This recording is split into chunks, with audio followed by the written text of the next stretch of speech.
Right. Shalom. Shalom. Call Halayim La. Yahweh, Ba'ashem Yahushai, Ba'ashem Akakadash. Double honors to the apostles and elders, the great millstone. Peace, blessings, and salutations to the hope of the elect and the sincere Akim, pushing his word, wishing their lives and their freedom to do so. This GMS Plaintables camp, located here in the city of Philadelphia. Back out here another week to prophesy the downfall of this abominable and wicked kingdom and to help wake the elect up who have been scattered through the four corners of the earth, mainly here in the Americas, who are the so-called blacks, the Latinos and Native Americans, and the speckled birds that reside in other nations that look like other nations but come from the seed of Jacob. To you, we say shalom. And also a hearty shalom to 144,000, 12 men out of the tribes of the children of Israel, who's going to be the next rulers and judges in the world to come under Yahushua and King David. And this is the year that the Apostle Zahar coined, the year that, the hopeful year that all the prophecies shall come to pass. And if you have eyes to see and ears to hear, you'll see that things are heating up to the point where there's no return. Because we have our eyes on the Middle East for the past month and some change now, and a lot of things is happening over there. Possibly World War III, and hopefully World War III. Somebody get Revelations 11 and 11 and second war's past and third war coming quickly. 11 and 14. This the book of Revelation. Yup. Chapter 11 and verse 14. Yup. And it reads. It says, "The second woe is past, Yup. and behold, the third woe cometh quickly." What's that word? Woe? Destruction. The first World War. After the first World War happened, it was something called the Balfour Declaration that was declared by one of the Rothschilds. And after the second World War, there was the creation of the Israeli state in 1948. But after this third World War that happened, there's going to be the creation of the true Israelites going to rule the world.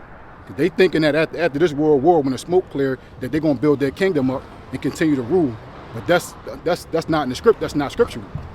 You see? Now we're going to go. It says get Isaiah 66, go 54 and 15. Created the smith that bloweth in the coals of the fire. Yeah, this is the book of Isaiah, chapter 54 verse. And verse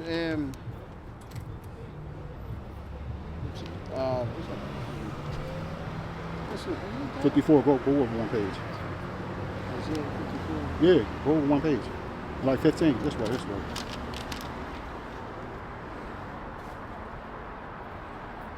Yeah, 16. Yeah. Yeah, this is Isaiah chapter 54 and 16. It reads, "Behold, I have created the smith that bloweth the coals in the fire." The Lord created the smith that bloweth the coals in the fire. Back in the ancient times, the weapons that they used was made of steel, and they used the coal to melt the heat, to melt the steel up, and then form it with metal into swords for men of war to use to shed blood. Go ahead, read. Blacksmith. It says, "In that bringeth forth an instrument for his work." Yeah. And but this third war, the wise men of Teman, because it was something called Operation Paperclip after the Second World War, where 1,500 scientists came from Germany, the wise men of Teman, and came to America to build engines, to build airplanes, to build rockets to go to the moon, and to build nuclear weapons. The wise men of Teman. Get Isaiah 50. Shalom, brother. Isaiah 66 and 16. It was Isaiah chapter 66. And verse 16. And it says, you want 15? Yeah, 15. Yeah, 15. It says, "For behold, the Lord Yahweh will come with fire and with his chariots like a whirlwind." The Lord will come with fire in his chariots like a whirlwind. Go ahead. It says, "To render his anger with fury and his rebuke with flames of fire." And that fury and the rebuke with flames of fire is coming in the form of ICBM missiles, intercontinental ballistic missiles that travel at the speed of sound, faster than the speed of sound.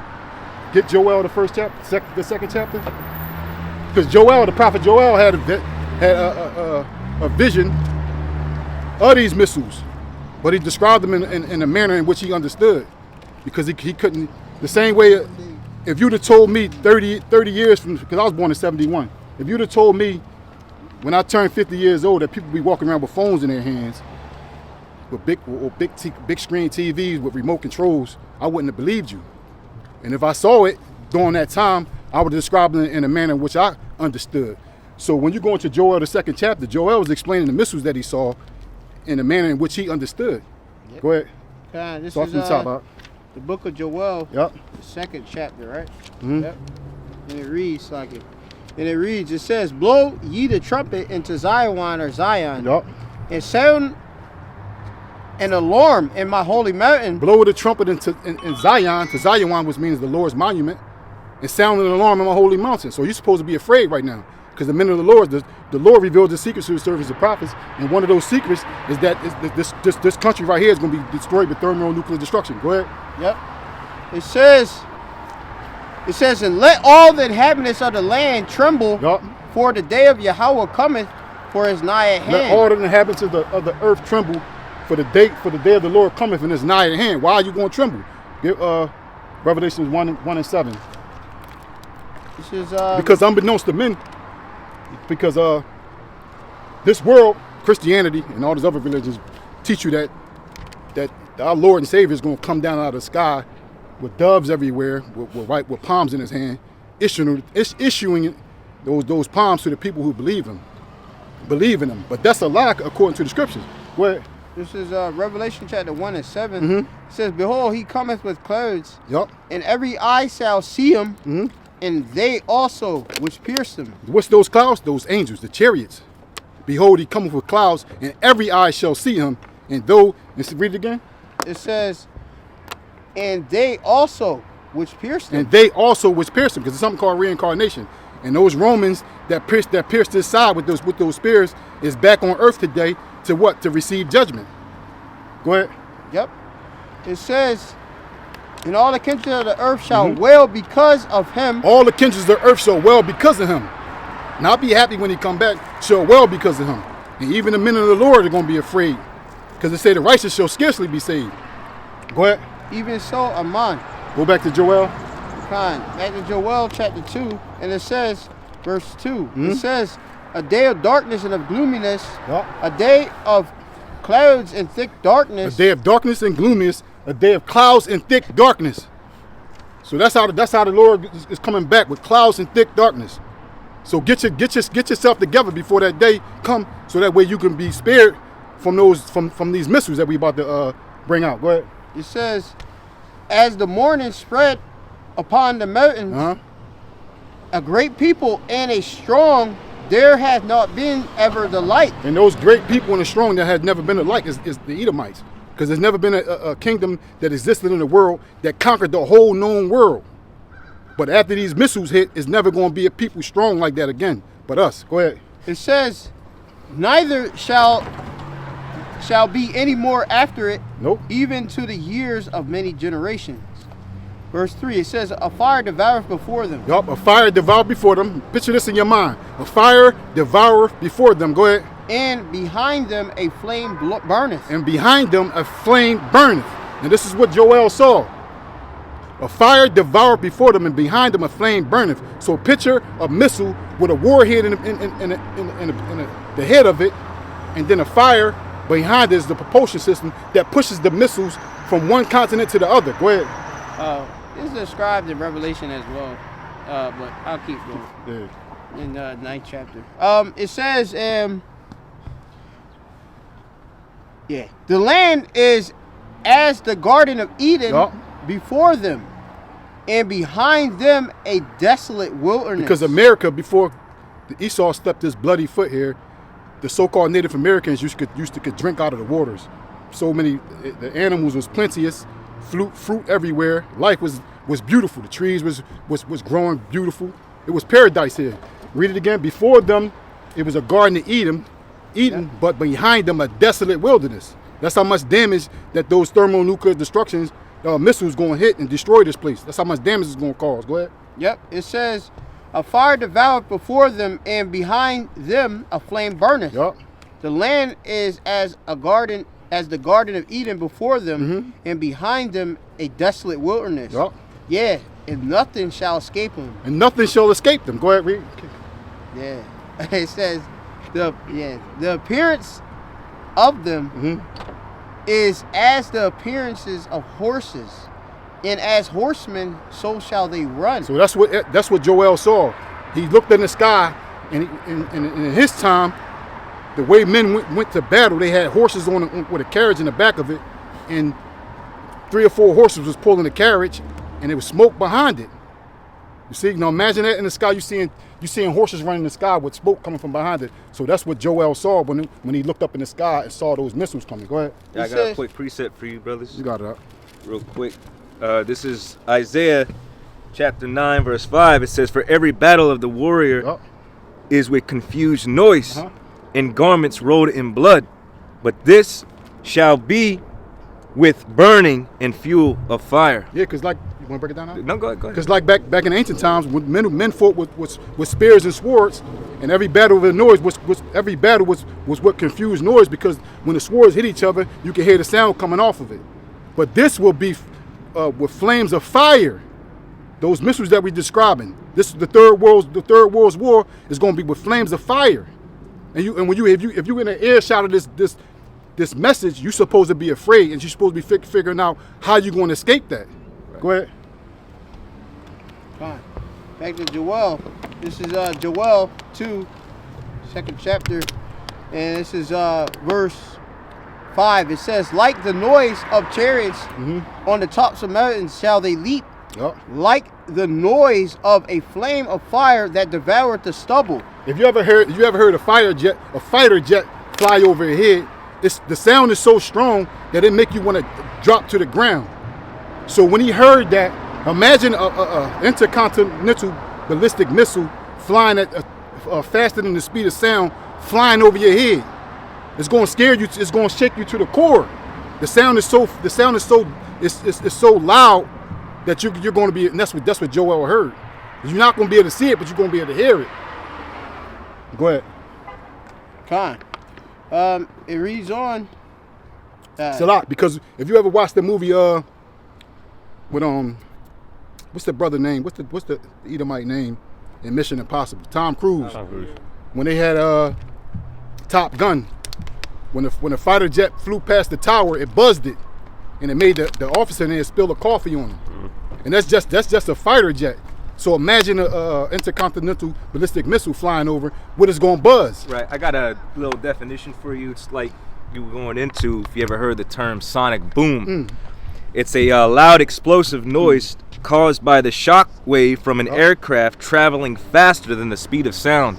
And we're not even just dealing with intercontinental ballistic missiles. Now we're dealing with hypersonic intercontinental ballistic missiles. You know, via the Russians. You know, Gog and Magog. So that's the instruments really of the Heavenly Father for the war that's going to take place, because it's really the Heavenly Father's war.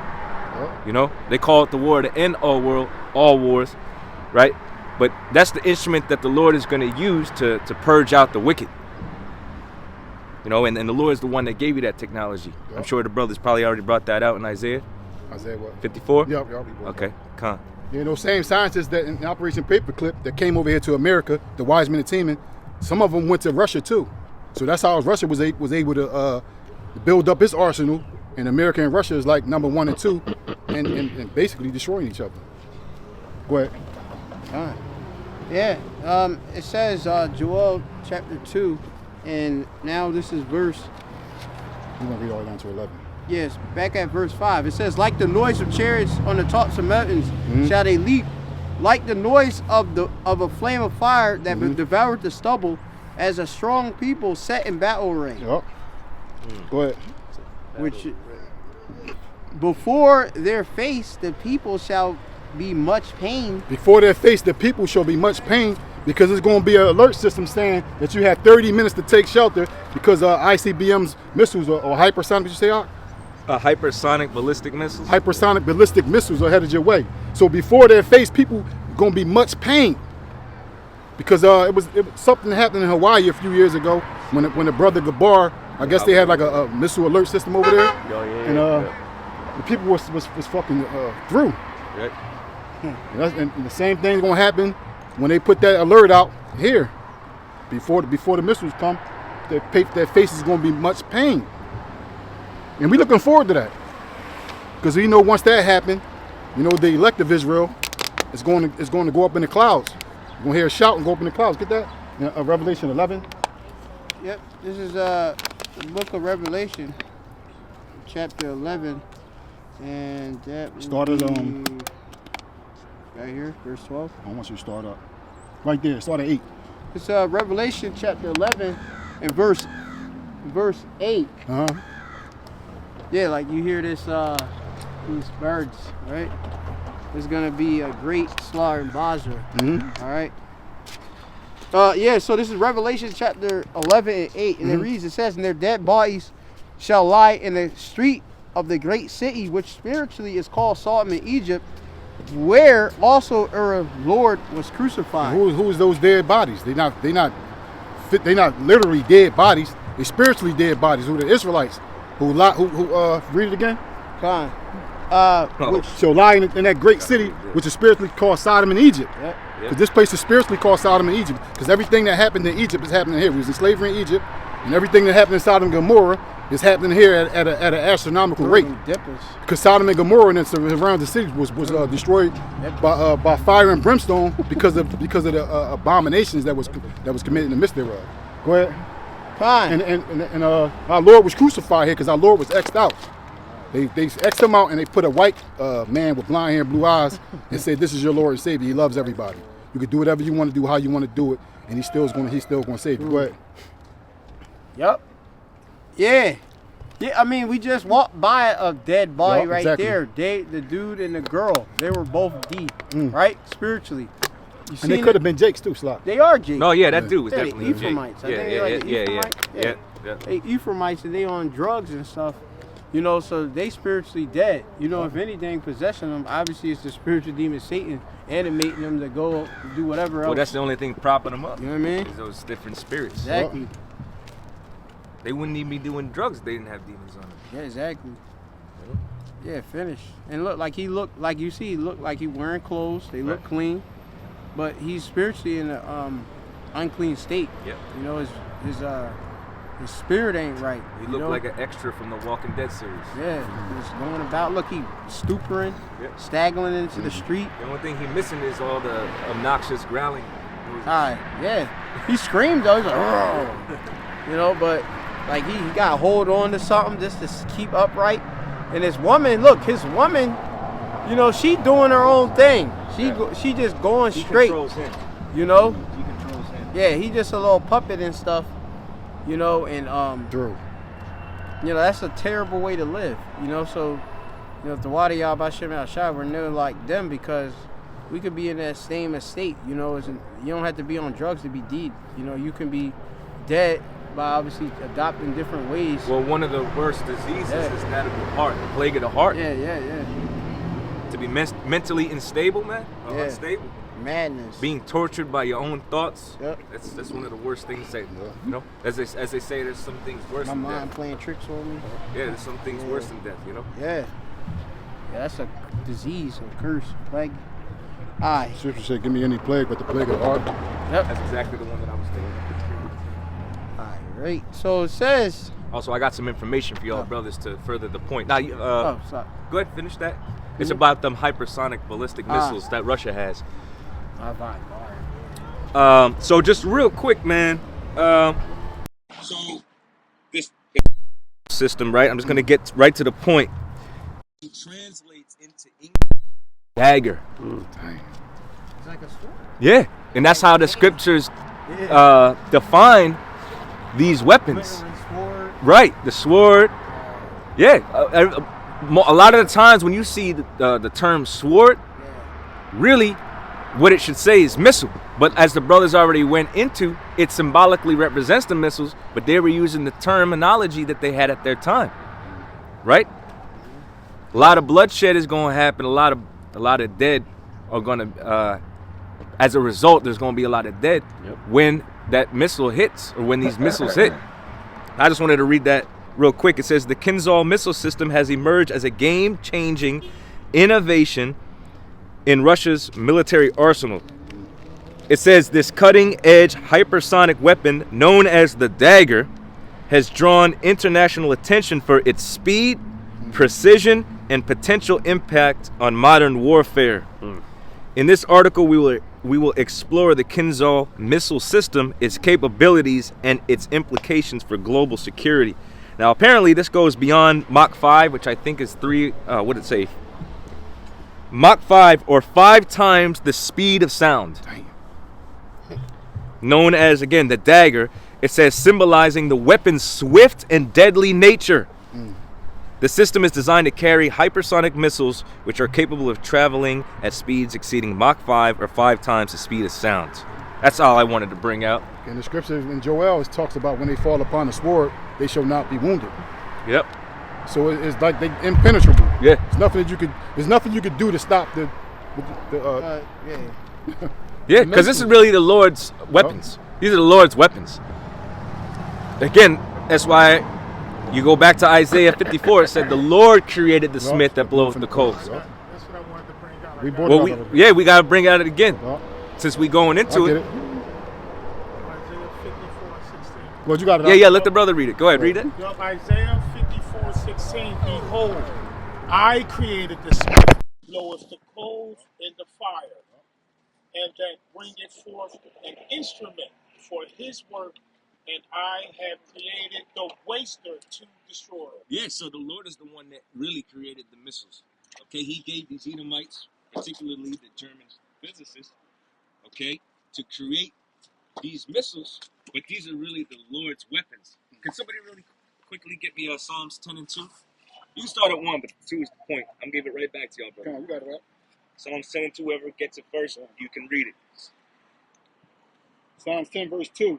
The wicked in his pride doth persecute the poor, and the devices that they have imagined. Right, so the devices that they have imagined, meaning that the different mischief and deceit that they've conjured up is really going to come back to them via that destruction, right? Because they are a nuclear-wielding nation, and they think with it they're going to continue to rule the world, when in actuality the Lord is going to put a spirit on these nations to fight it, to turn on America and fight against each other. They're going to be exchanging nuclear missiles one against another. And that's the power and might of the Lord. So that's really what I wanted out of there. But that's the Lord's weapon. He just device mischief you thought you had in your mind is going to be turned against you. Meaning those missiles that you thought you were going to use continue to bully the earth, they're going to be used on your ass. Because the nations are going to have enough. War is being prepared over there in that region. The Lord said that the angels, muster the host of the battle. So that's the Lord at work. The Lord got everything set up. As brothers would say, the Most High is a master chess player. Okay, and He's the architect anyway. He designed all these things. So that's it on that, brother. Yeah, so this is the Most High's weaponry. He created the ways to destroy, and that's exactly what they're going to do. That's exactly what they're going to do. And we're reading about the prophecy in which how they're going to be used. And it's inevitably going to play out just as the Lord intended. And all the major players, okay, the Russians, okay, Americans, the Chinese, okay, all these different nuclear wielding nations, right? They're being set up to do the bidding of the Lord and to take part in that Third World War, or World War III. Con. I also got another bit of information, but I'm going to hold on it just because once brothers are done there, I'd like to go into the arrows. That's another term that the scriptures use to describe the weaponry of the Lord, which we arrows. Now, when you actually go into it, there's a term for their nuclear missiles known as broken arrow, which we're going to read that. I just don't want to get ahead of myself, so let the scriptures come out. I guess if we want to finish up in Joel. What's going to happen to the elect when those missiles being shot over here? Well, we're going to be delivered. That's what's going to happen to the elect. We're going to go into it a little bit. Yeah, y'all brothers got it. Go ahead. Yeah. Matter of fact, you could just go ahead to the point. This is the point is in 11 and verse 12. 11 and 12. And they heard a great voice from heaven. Ascended up into the clouds. Saying, 11. It says which 12. one? Yeah, 12. Yeah, 12. Yeah. All right. Yeah. So this was going to happen to the elect when those missiles that we speaking about. This was going to happen to those of us that prepared ourselves for when that day came. We banking on the Lord to deliver us and pull us up into the clouds, which is those chariots. Go ahead. Yeah. Yep. So this is Revelation chapter 11 and verse 12, and it says, "And they heard a great voice from the Shemayim of heaven, saying unto them, Come up hither. And they ascended up to heaven in a cloud, and their enemies beheld them." They ascended up into heaven in a cloud. So the elect of Israel, the ones that's out here in the highways and the byways, that put off the old man, that believed in Yahweh Shai, and did everything in their power to please him, the reward for that is going to be escape these nuclear weapons that's headed this way in the near future. Quick precept. Go ahead, you got it. This is Psalms 104 and 3. It says, "Who laid the beams of his chambers in the waters? Who maketh the clouds his chariot? Who walketh upon the wings of the wind? Who maketh his angels spirits, his ministers a flaming fire?" Point was the clouds are not just clouds. This is not an ordinary cloud. This is a supernatural vehicle of the Lord in which is going to be used to do two major things in prophecy. Okay? Because it's not just going to be the missiles that are going to destroy this place. It's going to be the fire that's going to come out of those chariots as well. Particularly and primarily from Yahweh Shai. After all, it is the anger and vengeance of the Lord. Secondarily, okay, and not necessarily in that order, because things are going to happen simultaneously, right? The brothers that are of the elect, okay, as well as the family of the elect, men, women, and children, okay, those that believe, they're going to ascend into those supernatural vehicles that the scriptures define as clouds, into the chariots, or one big chariot, as the elder apostle Tahar, went into. Okay, and I actually had a dream about that. I had a dream where I was literally watching Esau's destruction play out, and the next thing I know, I was in a chariot, but I was looking down at my hands, and I seen a dark-skinned hand pulling out of my hand coins, and each brother was in a booth, and I never saw the brothers' faces, but I knew they were the elect, and they were different shades. Okay, and this hand was pulling out of my hand coins and giving every brother a nickel. Okay, you got a nickel, right? That's the penny, right? The reward. So the Lord was handing out, which I believe was the Lord's hands, but I didn't get to see the face. I just saw it was a dark hand pulling out the palm of my hands, and then when I looked down, there was a coin in my hand, and the dream ended. A very heavy spiritual dream. That was one of many dreams where, hey, I'm not saying I'm elect because of a dream. I'm just saying the representation of the dream had to be of the elect, man. Getting that reward. Okay? Sleazy E, you know how the angels travel. Yep. And he put it in your face, because it's a commercial called The Week of Greatness 2019, where everything that we speaking about, he put on a commercial so you can see it, but Jake don't have no spiritual eye, so he don't understand what he's portraying. But at the end of the video, they show an Ephraimite brother with Michael Jordan face on his shirt, and him getting delivered up into that cloud we spoke about, which is a massive chariot. Yep. And while he was being ascended up into heaven, he said, "The elect." So Esau already know how we gonna get up out of here. And that's why he's building these deep underground bunkers to hide himself from the land, to escape those missiles that we speaking about. Yep. Go ahead. A couple of precepts for you.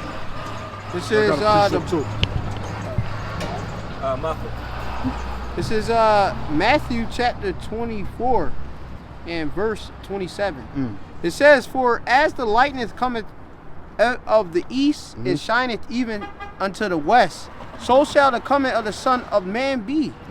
For wheresoever the carcass is, there will the eagles be gathered together." You got it out? Yeah, in which you got it. Yahweh Shai is coming back, right?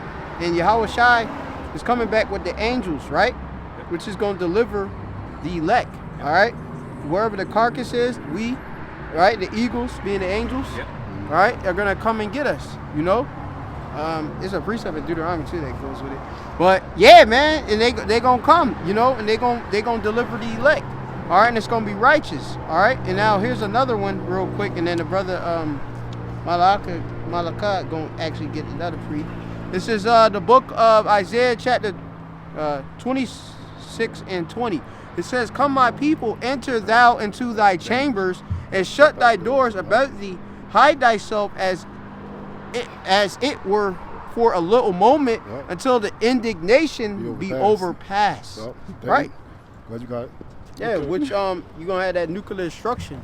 You know, it's gonna be a great nuclear destruction. All right, that's gonna be happening here, primarily in America. It's gonna be nuclear destruction in different countries. All right, the Lord gonna, you know, hit different continents with these ICBMs, these hypersonic missile, avant-garde missiles.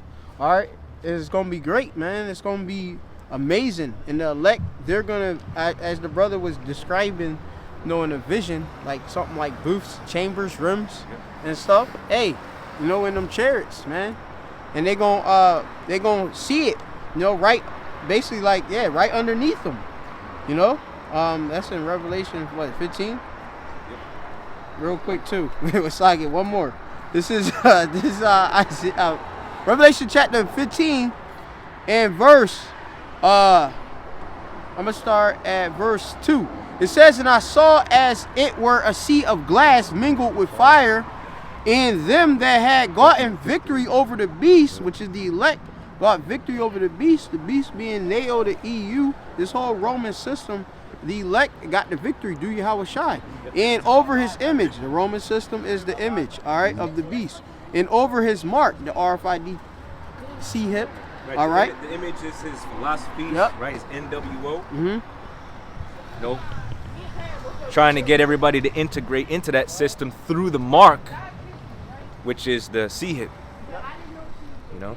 Yeah. You can see how you got these people set up, man, because with everything with your actual money or digital wallet, that's going to affect whether somebody be able to do different things, achieve, or actually be able to routinely basically do free enterprise. No, it's not going to be free because Esau going to control it, you know. And it's showing itself more and more.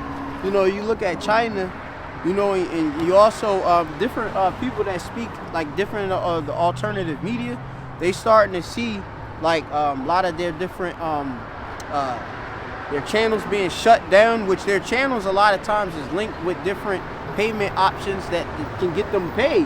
Now they can't get paid, and they locked out of, you know, getting paid off of PayPal or something of that sort. You know, that is affecting their income and their ability to make money and stuff. Because some of these people, they do this as a full-time gig. You know, well, like with us, we full-time prophets. Yahweh Shai. When they make that C-hip mandatory, we gonna have to log out. we already spiritually logged out already, you know, and then ultimately Yahweh Bashem Yahweh Shai is gonna beam us out this place. All right, we're gonna get checked out, you know, so it's gonna be great, you know, but we gotta go through, as it say, we gonna have to also go through the fire, you know, which that's where the elect are gonna get a sin, and they gonna get the new bodies as well. But that sea of glass mingled with fire is America being hit with pelted with so many thermonuclear weapons. Is going to be look like a sea of fire, sea of glass mingled with fire. It's going to look like it's going to glow in the dark, basically. We're going to be looking down. Yeah, we're going to look down from the Mother Covenant. From out of the Earth's inner atmosphere. We're going to be basically out in space, witnessing, the destruction. It's going to be a lake instead of water. It's going to be fire. So it's going to look like a lake, but it's going to have fire in there instead of water. Right. And we've gone over that term lake too, both in the Greek and when you go into that term lake itself. You know, and when you look from great heights, America's basically carved out that looks like a lake, right? And just like the brother said, but instead of water, it's going to be fire. It's going to fill up with fire. Okay? Good riddance. Yep. Excuse me, so like I got a scripture on response when he said he going to go to the ground. Okay, this is Jeremiah 16:16. Behold, I will send for many fishers, saith the Lord, and they shall fish them. And after I will send for many hunters, and they shall hunt them from every mountain and from every hill and out of every hole of the rocks. The fishers of the prophets, you know, gathering together the elect. But when we come down from those chariots, you know, Esau and the rest of the nations is going into these deep underground bunkers. We're gonna hunt them out of there and make them clean this all the shit that they fucked up here. We're gonna make them clean it up, especially Esau. You got a hefty job in front of you. And there's not gonna be no OSHA, no safety glasses, no steel-toe boots. You're gonna get it from the mud. No PP. Yeah, exactly. None of that. You ain't getting none of that. Fair There ain't gonna be no. There ain't gonna be. laws. Yeah, you ain't gonna be able to file no grievance. Yep. You ain't gonna be able to put no strike on. We don't want to hear none of that. Yeah. Kind. So, yeah, and I saw as it were a sea of glass mingled with fire, and them that had gotten the victory over the beast and over his image and over his mark and over the number of his name stand on the sea of glass, having the harps of the power. Dang. Yeah, that's us being in those chariots. Well, that's the victory. We got in the victory.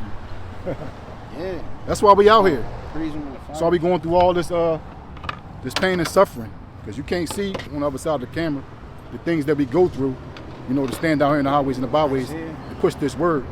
It's hell. It ain't easy. It said when you come to serve the Lord, prepare our soul for temptation. Yeah. And that temptation is affliction, and it's definitely real. And before I came into this truth, I didn't know what affliction was, because I was so busy pleasing the flesh that my life was beautiful. Coming to this truth, you're gonna have to gird up your loins as a man and push this word. But that's why the victory is gonna be so beautiful, because all the pain and suffering we went through. Because these people out here are not alive. They don't have no feeling, you know, that they're in captivity. They just think this country gonna be here forever and they're gonna be able to prosper forever. But we know that we the salt of the earth, and this earth was promised to us, and we're not in rulership. So just knowing that, we suffering. We got to get up early in the morning and go make these little pennies that we make. Before we even get our paycheck, he taking a third of it, then he taxing everything we get. So this place is hell. But we gonna get the victory like the scriptures speak about. Standing on a sea of glass mingled with fire, we got the victory. That's what this is all about, getting the victory. And if you can hear this beautiful song we singing, I suggest that you throw away that old life that we speaking about, which is vanity, and come up and gird your loins like the rest of the men that's out here and push this word. That's the only way you're gonna be saved. It's the only way you're gonna get out of here is up. Yep. I got a precept real quick. What? This is the book of Haggai, chapter 1, verse 6. Ye have sown much and bring in little. Ye eat, but ye have not enough. Ye drink, but ye are not filled with drink. Ye clothe you, but there is none warm. And he that earneth wages to put it into a bag with holes. So basically you're on a hamster wheel. It don't matter how many hours you work in the daytime. What's called a rat race. Yup. You move, you're not going nowhere. Although you gaining all these things in your mind, you think you're gaining something, you're not going anywhere. You're running in place. Yeah. And the moment you do get a little something, it's not before long before it comes with a whole plethora of setbacks. Something's going wrong. Somebody can say that you looked at them 40 years ago, you sexually assaulted them and raped them, and now they want to bring a lawsuit on you and take all that shit that you acquired. Yep. This is the kingdom that we living in right now. The queendom. With no proof. Exactly. Yeah, man. Yep. But that prize we running a race to get a incorruptible crown. Yep. You can't take us to court to take this crown we got. I got a precept. When we can, I also want to go back to Matthew 24. Well, let me get it out. With the brother, not right now. Let the brother bring out his precept, and then Let's go back to Matthew 24, where the eagles are, so shall the Carcasses that you got around. Yeah, I want to touch that a little bit and then read down, because it tells you that the sign of the Son of Man shall appear, and then shall the elect be gathered from the four. Because I want to go into that too, because brothers are talking about the salvation, right? So there's some more meat there. I don't know if the brother was going to read down, but we should read down, you know? There's a lot of meat there. There's a lot of meat, you know? And the eagles are representative of the chariots. I just wanted to touch on that. Now, that's a sign, okay? We're seeing more chariots, right, lately. A lot of brothers are seeing chariots personally, you know? Me personally, you know, I've seen them, you know, not too long ago, you know? And it's just beautiful, because if we seen them, you know, the so-called white man is. And that's a sign that the end is very near for him, amongst many other signs. But when the scriptures say they're the eagles, all right, where the eagles are, so are the carcasses. Because when you think about it, man, the angels, when the Lord comes back, they're going to deliver the elect, like the brothers were saying. But also, simultaneously, the wicked are going to be destroyed. Isaiah 66:15 says that the slain of the Lord shall be many. Going to be a lot of dead bodies, man. A lot of carcasses. Okay? And those chariots that we're speaking about, they sometimes they manifest themselves when you're feeling low in the spirit and you're feeling through. They'll manifest themselves to lift your spirits up. Yep. You know, because they say the angels of the Lord encampeth around about them that fear him and delivereth them. And one way they deliver you before they actually deliver you is by showing themselves, manifesting themselves in the sky, and you getting the extra strength to push on. Right. And the spirit itself is manifesting itself greatly. Yep. I can't tell how many times through the spirit I spoke something, and then right before my eyes it just happened, man. We got to be getting closer, Lord's will, to being endowed with those abilities, man. We got to be getting closer. All right? A couple of times this week, man, literally I said something through the spirit and it just happened exactly the way I said it. And I just had, you know, damn near came to tears praising the Lord, man. And it's like simple things, you know? Finding a parking spot on the block because the parking is so damn terrible. Telling myself, well, if I go around the block once more, I bet you someone will move. And exactly that happened. And that's a tough spot too, and that brother can attest. Late at night, 11 o'clock at night, you ain't getting no fucking street parking. But the spirit had me, just go around the block. So I go around the block. I actually parked. I started walking around the block. A motherfucker moved. I ran back to the car like, there it was. You know, stuff like that. But I noticed the spirit been getting stronger, man. Showing me stuff, probably showing y'all brothers things, you know, all the time. And then brothers are saying things in the spirit, and then they're manifesting right before their eyes, man. But go ahead. You could be in Jacob's trouble one of these times looking for food. Next thing you know, a bird just drop you some fish or something like that for you to eat. That's it. Yep. Or the Lord could put it in your spirit. You don't even get hungry. You get a slice of bread and be good for a whole week. Yeah. Because you realize when you fast, you get more energy. You feel more alive when you don't eat this garbage. So basically, the food is basically killing you. Yeah.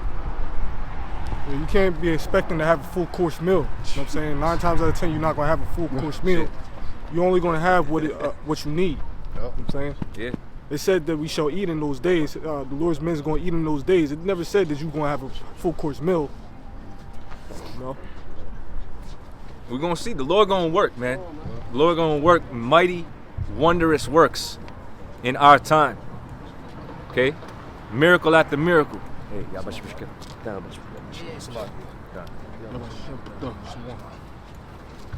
so we're gonna see it. The Lord gonna get down, man. The Lord gonna do very wondrous works for his men and the believing, the faithful. Those that truly believe in his name. He's gonna do wonderful things. Things that are gonna far exceed our expectations too. So while the Lord may allow us to survive off of very little, brothers might get a lot to distribute. We don't know who we gonna. Hey, what the Lord do with the loaves of bread and the fish. So, and I had dreams about that too. I had a dream, just another testimony. I had a dream, and I shared this with you brothers. Okay, I don't know if y'all remember, but I remember the Lord endowed me with spiritual power. And Esau was enclosing basically an encampment of Israelites to kill them. And the Lord gave me power, and I knew I had power. But the Lord said, you can't use it yet. All right? You don't use it until I give you the command. And Esau was getting closer and closer, and I'm like basically calling on the Lord, like, now? He's like, not yet, wait. And they got closer and closer to proximity, and then the Lord said, okay. And I literally ascended into the heaven, and fire came down with me as I came down. Like, that was a heavy dream, and I'm not embellishing or making things up. And I literally, before I came down, I said, I only do this through the power of Yahweh Bashem Yahushai, and bam, fire came down right down with me. And like it was like a force. Like, think if the Hulk damn near jumped in the air and came down, the earth shook. Okay, it was like that. Okay, and it burned all the Edomites up, and all the Israelites that were there were praising Yahweh Bashem Yahushai. Now, I'm not saying that this is necessarily going to happen, but again, it was just an illustration. The dream was a heavy dream, but it was an illustration of power. Okay, being given onto who those men will be. Again, I'm not saying that I'm the elect. I'm hoping to be the elect. But I be getting some very heavy spiritual dreams, and I know when they're vivid, like the brother said, it basically vision. A lot of these are really visions. Okay. Come. Yeah. It says Revelation 3 verse 11, and I'll give power unto my 2 witnesses, and they shall prophesy 1,260 days, clothed in sackcloth. Yep. It says these are the 2 olive trees and the 2 candlesticks standing before the heavenly Father of earth, and if any man will hurt them, fire proceedeth out of their mouth and devoureth their enemies, and if any man will hurt them, he must in this manner be killed. Woo. Man, and that's the thing, man. We only seen an inklet of the Lord's power, and already brothers are just amazed. I don't even have the words. I'm amazed. Okay, that's the best way I could say it, but I can't really articulate the wonderful, amazing things that the Lord's already done, but then what the Lord is still yet to do and gonna do for his beloved. You know, it's hard to even wrap your mind around, but yet the Lord spoke it, so therefore it will happen. And we all truly believe that. All right? Yeah, they say dreams lift up fools. We don't put faith in the dreams we have unless we can back it up with these scriptures. Yep. So we have dreams, and then we search through the scriptures to see if it coincides with the vision we had. And then we say, oh, okay, that's a vision. Yeah, yeah. If not, we discard it. Right. Con. Go ahead. This is wisdom in Solomon chapter 5, verse 1. Then shall the righteous man stand in the great boldness before the face of such as have afflicted him. Who is that righteous man? In the Lord. The one who the Lord revealed his secrets to his servants and prophets. Standing out here in great boldness. But not particularly. Go ahead. And made no account of his labors. Made no account of our labors. We've been working here since the inception of this country. And even before they start taxing us, they made us work free. Yep. They didn't pay us. They gave us no account for our labors. Go ahead. When they see it, they shall be troubled with terrible fear. When we get ascended up into those clouds, they shall be troubled with terrible fear. Go ahead. And shall be amazed at the strangeness of his salvation. Shall be amazed at the strangeness of our salvation. Right, like I want to speech here.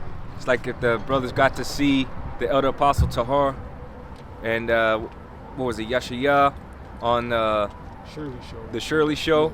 You seen all the Edomites smiling and laughing. We were just going over that in the car, and Esau really knows he's on borrowed time, but the pride that he has deceived him. He's been living off that white privilege and supremacy for so long.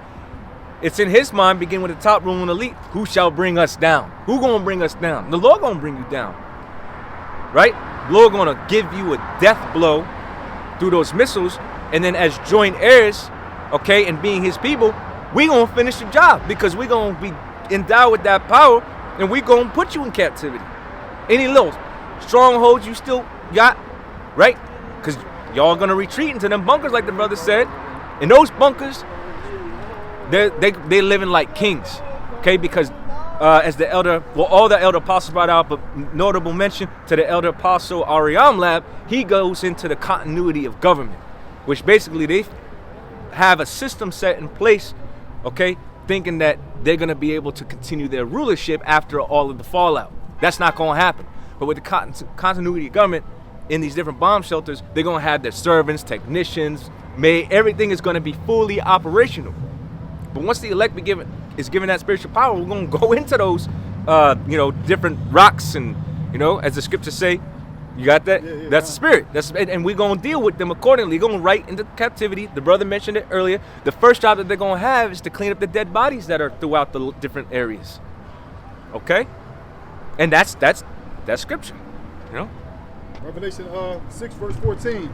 And the heaven departed as a scroll when it is rolled together, and every mountain and island were moved out of their places. And that's how the earth going roll to and fro like a junker when those nuclear missiles hit this place. It says, verse 15, and the kings of the earth, the great men, the rich men, the chief captains, and the mighty men, and every bondman, and every free man hid themselves in the dens and in the rocks of the mountains.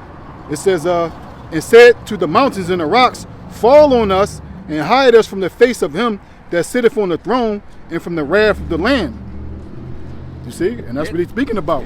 They already preparing those bunkers because they know the Lamb is coming. They're trying to hide us. But we're going to go down into those bunkers and snatch them out of there and make them do what they were created to do. And the bunkers that the elite have, the ruling elite, they're not just survival bunkers. Those are multi-million, if not billion-dollar creations because they're going to be down there plush. Remember, it's still going to be in this man's mind, right, that he going to come out of those different places and where he's hiding and continue his rulership. All right, that's the mad mentality, if you will, okay, of the Edomite. Okay, his pride and his terribleness has deceived him. So he's going to have all of the things that he needs to continue his rule. It's just not going to play out like that. Scriptures speak about setting their nest amongst the stars. They will bring you down to the ground. Right. So they're not only going to be in the ground, they're going to be in the air too. Right. That's it. That's absolutely true. Yep. They showed you that in the movie, what was that, Elysium? Yep. And that's just one example where they were going into outer space. The earth basically was in turmoil, right? You could see it was post-apocalyptic, right? Illustrating what it would look like if nuclear missiles hit the terrain. But these niggas, I'm talking about Esau, are living up in the heavens, right? Basically saying that they are us, essentially, giving that illustration, that illusion that after all of this happens, they're still going to be in the power seat. They're going to have the technology doing everything for them, right? Because the whole plot of the movie was basically they had this machine that was capable of healing you, So they think that through their technology, they're going to continue those different miracles, but they're going to have it perfected. That's not going to happen, man.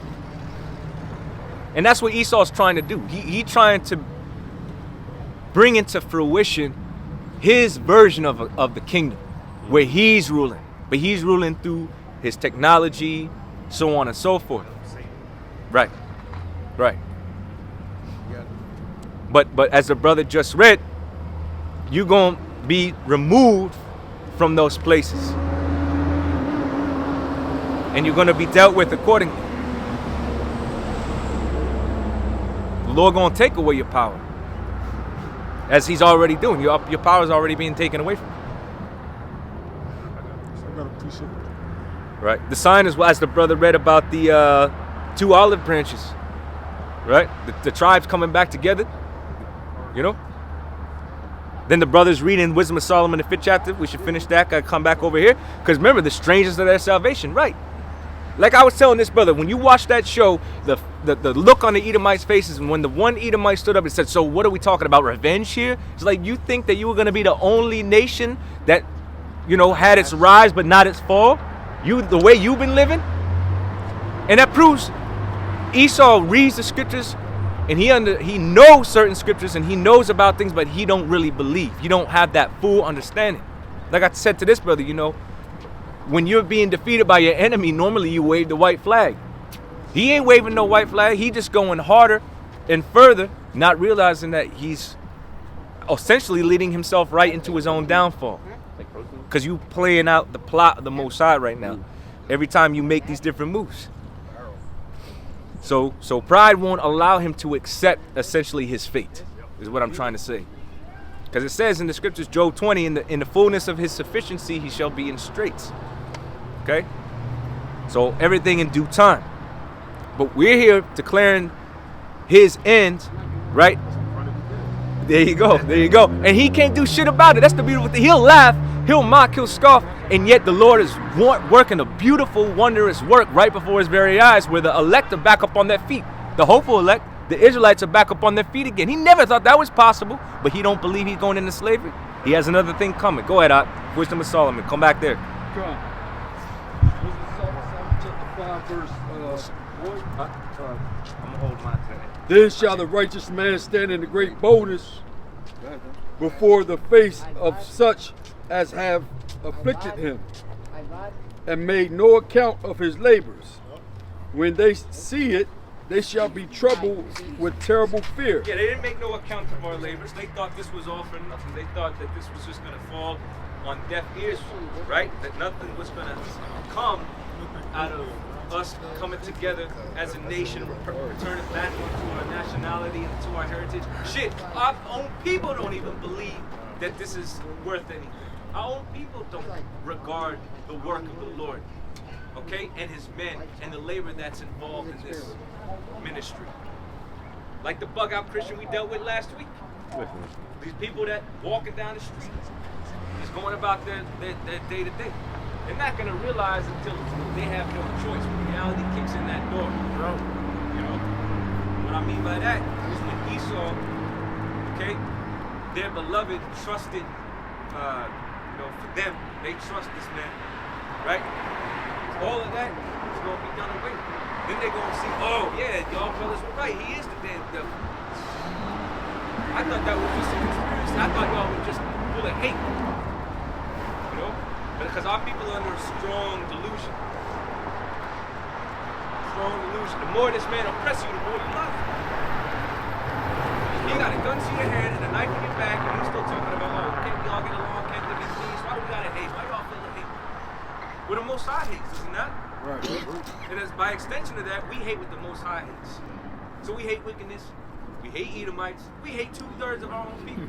But that's not hate talking. That's truth talking. Okay? The scripture says, be ye angry and sin not. So we're not doing nothing wrong. We're adjusting to the will of Yahweh. And that's what the world has a problem with. Because they're full of darkness. But pretty soon that darkness is going to be stomped out with that destruction. Go ahead. And shall be a mate. Oh, go ahead, brother. If I make, we hate our own selves. Yeah, for real. So the hate is distributed equally. Right, we're not impartial. Yeah, exactly. Shit, I hate this flesh. I hate this flesh. First of all, it starts with us anyway. Oh. Brother, watch out you. Oh, sorry. Sorry. Yeah, we start with we look inward before we look outward, and that's what the Lord tells you to do. You got to self-examine. Recalibrate. But constantly reminded that this flesh, we got to be delivered from our own selves, from our own hearts. Is that it? All right, brother, go ahead. Finish that up. And shall be amazed at the strangeness of his salvation, so far beyond all that they look for. So beyond all that they look for, right? They were going to be the power seat forever, right? And a lot of Edomites believe that the resurrection was going to happen a certain way, that there wasn't going to be a lot of Christians believe that the Lord going to come back and then the tribulation going to happen. So it's all beyond all that they look for. Right. But then the reality is going to be only the elect of the nation of Israel is going to be in them chariots ascending out of the destruction that's going to be happening simultaneously. Right? That's why it's written, their heart shall be failing them for fear. For the things that are coming upon the earth, right? All the different tribulations and trials, but ultimately, what's the main particular thing that's going to happen? The angels are going to reveal themselves in their fullness, and the Lord going to release that hellfire. And they're going to watch people being burnt up. They're going to watch that wave of fire from the ICBMs and the hypersonic missiles, taking everything out, and they're going to watch brothers being lifted up, the sisters being lifted up, and they're standing, okay, waiting to be hit by that heat wave, that intense heat, that radiation. Like in the movie The Known, that's a good illustration, right? At the end, they're all huddled up into the home, with nothing but a big wall of fire. You know? Well, they're going to remember the prophets were speaking. They pulled away the shoulder. Yep. I'm gonna get it. All that's going to come across their mind when they pulled away the shoulder from this word. Yep. Basically, we was trying to rescue you. Yep. Wasn't that movie? Yeah, you Israelites. That was like a movie called I don't think we call it Threads or something like that. But basically, the guy gets the phone call about That's the movie Miracle Mile. Miracle Mile. There you That's go. a really great movie. Yep. You know, it's kind of like a little bit of like a love, Romance, yeah. something like that. But At the very end, but it does show you really more towards the middle and end on how all pandemonium, once the alert goes out of nuclear missiles being launched, is going to happen. It was a free-for-all in them streets. Killing each other, running each other over. Niggas were still robbing shit, you know. Whenever there's a crisis, that's the first thing they do, is start fucking stealing shit. Like the TV is going to fucking help you when all hell going, when fire coming for your ass. Oh man, let's go get that fucking 8K TV. Or a fucking PlayStation 5. Because niggas are simple, you know? You Israelites are simple as hell, man. But anyway, yeah, that movie Miracle Mile, it illustrates that, and then boom, it takes everything out. They're standing at the top of the building, and that heat from those missiles comes and basically obliterates everything. Yeah. But Threads is another good movie that illustrates the fallout of nuclear war. But what do we got? Okay, over here. Come. Okay, yeah, we got a lot of precepts over here. I know this brother been very patient.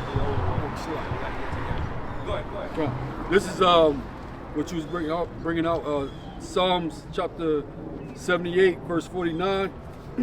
He cast upon them the fierceness of his anger, wrath and indignation, and trouble by sending evil angels among them. Yeah, man. God, that's what's God. That's part of the destruction. That's it. It's going to be done by the work of Yahweh and his angels. That's it, brother. God, Yeah. that's the curse. That's it. That's Zechariah the 5th chapter. That's it. God, you got something? All right, go ahead. Read it, break it down. Amos chapter 9, verse 8.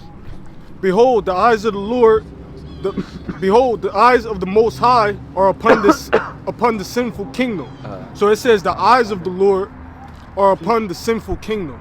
Now the eyes is referring to the chariots. You know what I'm saying? The eyes is referring to the chariots because the Lord's eyes would be the angels. You know what I'm saying? Because they're the ones that come down and they record everything. Everything that goes here, goes on down here on earth is what the angels record.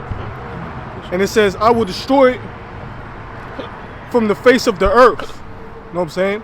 So the Lord, when the Lord comes back, when he cracks those clouds with his angels and the chariots, the angels and the chariots is going to be zapping everything. They're going to be zapping things, and the Lord's going to be coming down with his angels, and they're going to be slaying a lot of people. There's going to be a lot of dead bodies and a lot of heads rolling down the streets.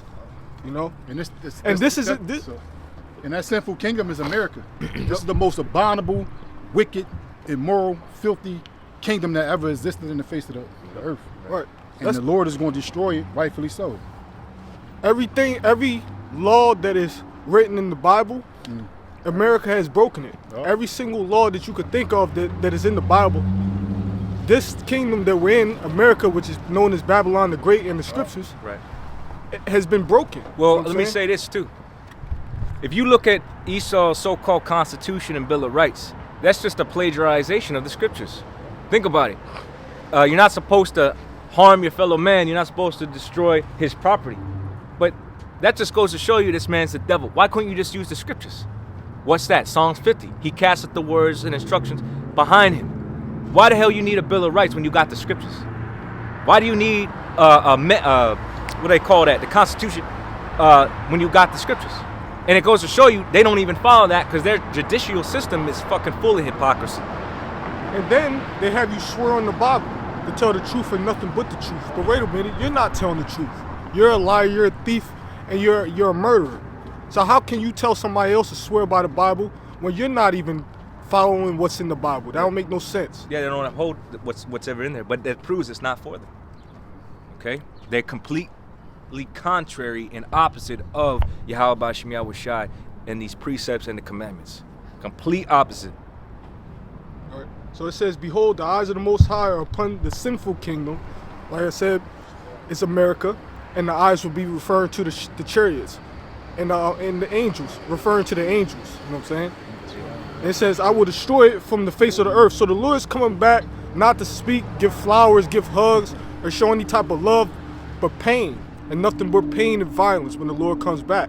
And he's going to destroy our enemy. He's going to avenge us. Yeah, that's in the gospel. He shall avenge his elect. And it says, I will destroy it from the face of the earth. So there's not going to be anything left of this place that we call America, which is known as Babylon the Great in the Bible, which is a bitter place. There ain't going to be nothing left. It's going to be nothing but a desert, a wasteland. That's why it says right here, I will destroy it off the face of the earth, because there ain't going to be nothing left. Saving that, I will utterly destroy the house of Jacob, save the Most High. So when this whole kingdom is destroyed, 2/3 are going to die on this side, but they're going to be brought back. Ultimately, they're going to have that mercy on the other side. Once they're being brought back and they're taught again, they're taught the laws and how to upkeep themselves and everything like that. But the law's going to be in them. Right. The law's going to be in them. Correct. Yes. We're going to be perfect. Okay?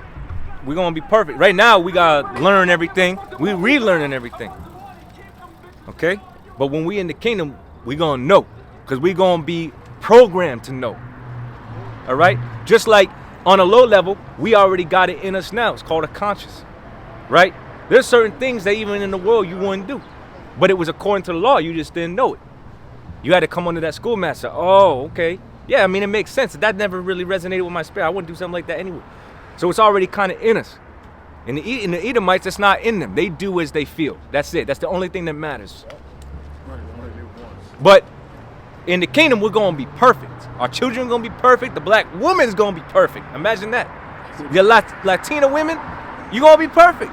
You North American women, the Seminole, you're going to be perfect, man. Imagine that. No loud-mouthed, rebellious women in the kingdom. I know. Almost hard to believe, but the Lord spoke it, so therefore it is and will be. No, you good, brother. All right. Was that it on that? Yeah. Okay. Unless a brother had some that was before that. Well, he can bring up verse 2 in there. Verse 2? Okay, Con. Amos 9 and 2. Yeah, I got you. Amos chapter 9, verse 2. Though they dig into hell, then shall mine hand take them. Though they climb up to heaven. Yeah, I believe it's also written, I just got to say this. It's written that they shall not teach any man his neighbor. Right? So we're gonna be programmed differently. Right now, we have to be taught. We have to learn, right? Even though we once knew this, we have to come back to the remembrance of these things and relearn it all over again. But in the kingdom, we're going to be absolutely perfect. We're not even going to be in this flesh. Or these bodies are going to be changed. Right. We're going to be given those celestial bodies. And that would be the new covenant. Yep. Covenant. Yep. The laws being written inside of us. Yep. Slip of the tongue. No, you're good, brother. You're good. Just got to qualify that. Go ahead. Amos 9 and 2. All right. Amos chapter 9, verse 2. Though they dig into hell, thence shall mine hand take them. Though they climb up to heaven, thence will I bring them down. Yeah, just like the hand, Jacob's hand took Esau's hill. We're going to do the same thing when the Lord gives us that power, man. We're going to take Esau down, man. He's going to be powerless. All these nations are going to be powerless in our kingdom. Like it says, even Nate cut himself. He said, nations shall not learn war anymore. Right. We're going to be the new weapons of war. Every nation is going to be underneath us. And it tells you in Isaiah 60 that a nation, any nation that don't serve us, they're going to perish. So there's not going to be any rebellion against us, man. Why do you think we're going to have a kingdom anyway? Yeah. For these nations to rebel against us? Right. That's why we need salvation in the first place. Yep. Because we're under these nations, man. And we need to rule over them. Yeah. That's why Ezra asked how long shall this endure? You know what I mean? Because it's only going to endure for a moment. Because he said, if everything was given for our sakes, why is it not so? And it's basically how long is this going to endure? And it's only going to endure for a little while, and then it's not going to endure no more. Remember, it says Esau is the end of the world, and Jacob is the beginning of that following. And that's continual. And we also know that it said that Satan shall be loosed a little season. Yep. That little season's almost over. Exactly. And just to give you an example, we're going to be in the kingdom. We may give you the weapons, all the powerful weapons that you created, so you could use it on us, just so you can know that it's not effective. We'll just stand there as you using whatever you need to use, and you're like, damn, this shit ain't working. This is not working. And then we're going to crack you upside your head again. They're going to be up against gods. How they going to fight against that? Yep. All right. That's going to be completely apparent. Yeah. That's going to be very apparent. Yep.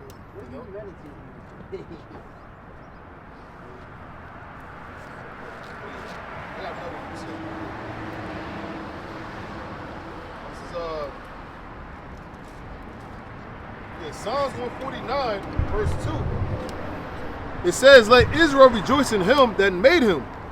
Let the children of Zion be joyful in their king. Let them praise his name in the dance. Let them sing praises unto him with the timbrel and harp. For the Lord taketh pleasure in his people. He will beautify the meek with salvation." I mean, he will beautify the meek, the Israelites, okay, the elect with salvation. "Let the saints be joyful in glory. Let them sing aloud upon their beds." Then I'm going to go back to it. It said he will beautify the meek with salvation. That's specific, man. That's specifically obviously talking about the Lord's people, man. Specifically the elect. And it's not talking about everybody. They don't need salvation. What are they being saved from? You know? It says, "Let the saints be joyful." There you go again. The saints is separating it. It says, "Let the saints be joyful in glory. Let them sing aloud upon their beds. Let the high praises of the Most High be in their mouth, and a two-edged sword in their hand, to execute vengeance upon the heathen and punishments upon the people." I mean, that's clear as day, man. Okay? It says to execute vengeance upon the heathen and punishments upon the people, to bind their kings with chains and their nobles with fetters of iron, to execute upon them the judgment written. I mean, that's so plain, man. You know? Yeah, what are the judgments? So plain. Exactly. Captivity, Exactly. slavery. Yep. You know, if you go off, we're going to execute the law on you.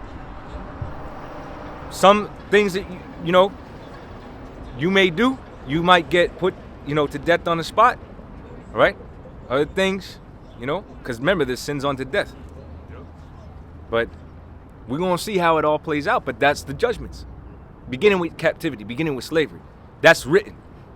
Who is slavery and captivity for once the Israelites come to power again? It's for you nations, beginning with you Edomites. That's what's written. That's what's in our law. Leviticus 25:44. We read it last week. Okay? And that's all. It's not just in Leviticus 25. It's in Revelation 13. It's in Revelation 22. It's in it's literally Ezekiel 25, Jeremiah 30, Jeremiah 50. Jeremiah 16. St. Daniel. Yep. Daniel 7, yeah. Saints shall take the kingdom. Yeah, man. Can't get around it. It's just too There's obvious. a lot of precepts on that. Yep. It's obvious and it's plain. Yep. It says execute the judgment written. Written where? The scriptures. Come on. Not written in any other book except the scriptures. It's not written. It's damn sure not written in the goddamn Quran. What's other books that these people read? The Harry Potter books. It's not any your fantasy books or your do-it-yourself books. Right. Your self-help books. You're not going to find it. You're not going to Microsoft find for dummies. Exactly. Exactly. You're not going to find prophecy in any of these books except the Bible. It's like I meant Revelation 2 and 26. I said 22. Yep. Revelation chapter 2, verse 26. "And he that overcometh and keepeth my works unto the end, to him will I give power over the nations. And he shall rule them with a rod of iron, as the vessels of a potter shall they be broken to shivers. Even as I receive of my Father. So that's one of many of the judgments in which we're going to execute. Just as the brother read in, what was that, Psalms 149 out? I believe that's where the brother was reading from, Psalms 149. That's an example of what, that's precept upon precept. So one nation is going to be given power to do this, right? So who's that nation? You got to define these terms. That's the elect of the nation of Israel, beginning with them. But remember, all Israel will have that right. All Israel is above all the heathen nations. Okay? And that even goes for our women. Because our women are going to have servants and slaves too.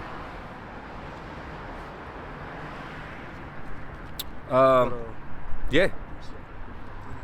Okay. Bring it out.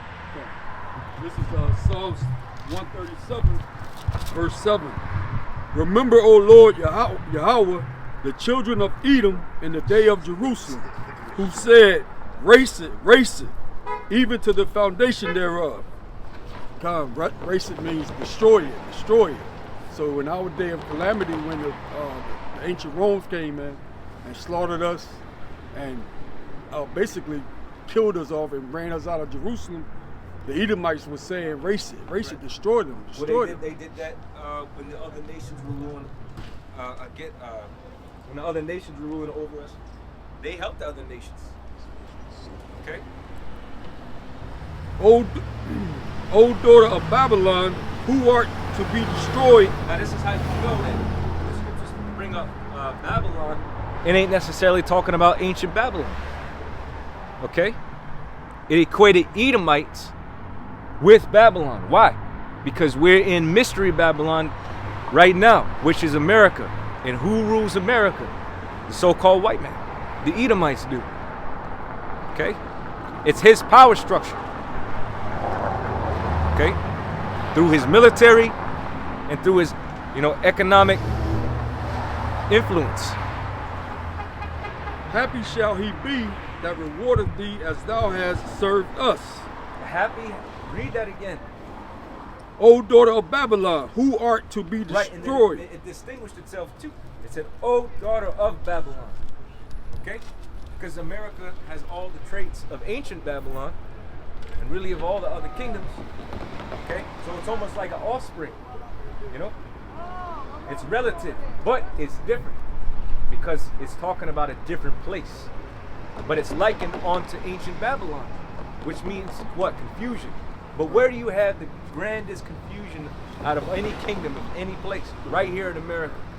Standing on it. That's why it's not just compared to Babylon, okay, or Sodom. Man, I was going to get to that. Egypt or Sodom, Nineveh, okay?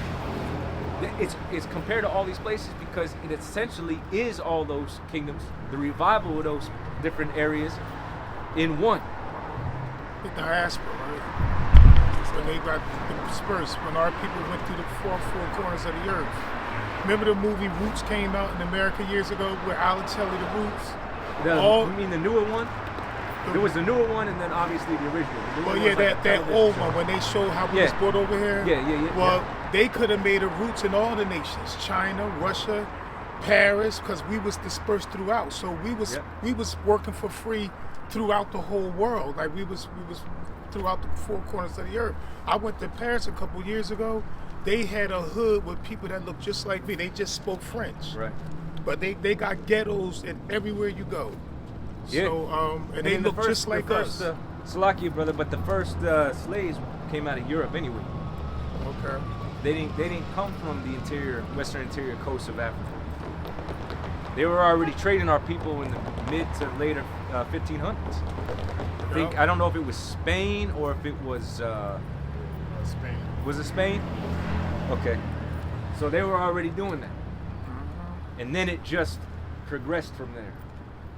Yep. Finish that up. All to be destroyed. So, but again, the key point there was it equated the Edomites, which is the so-called white man today, all right, with the daughter of Babylon, okay, which we know is America, and we just expounded on it. We just broke it down to you. So there should be no confusion. Oh no, that happened. That was another time. No, it's referring to this time period and everything that's going on right now. Go ahead.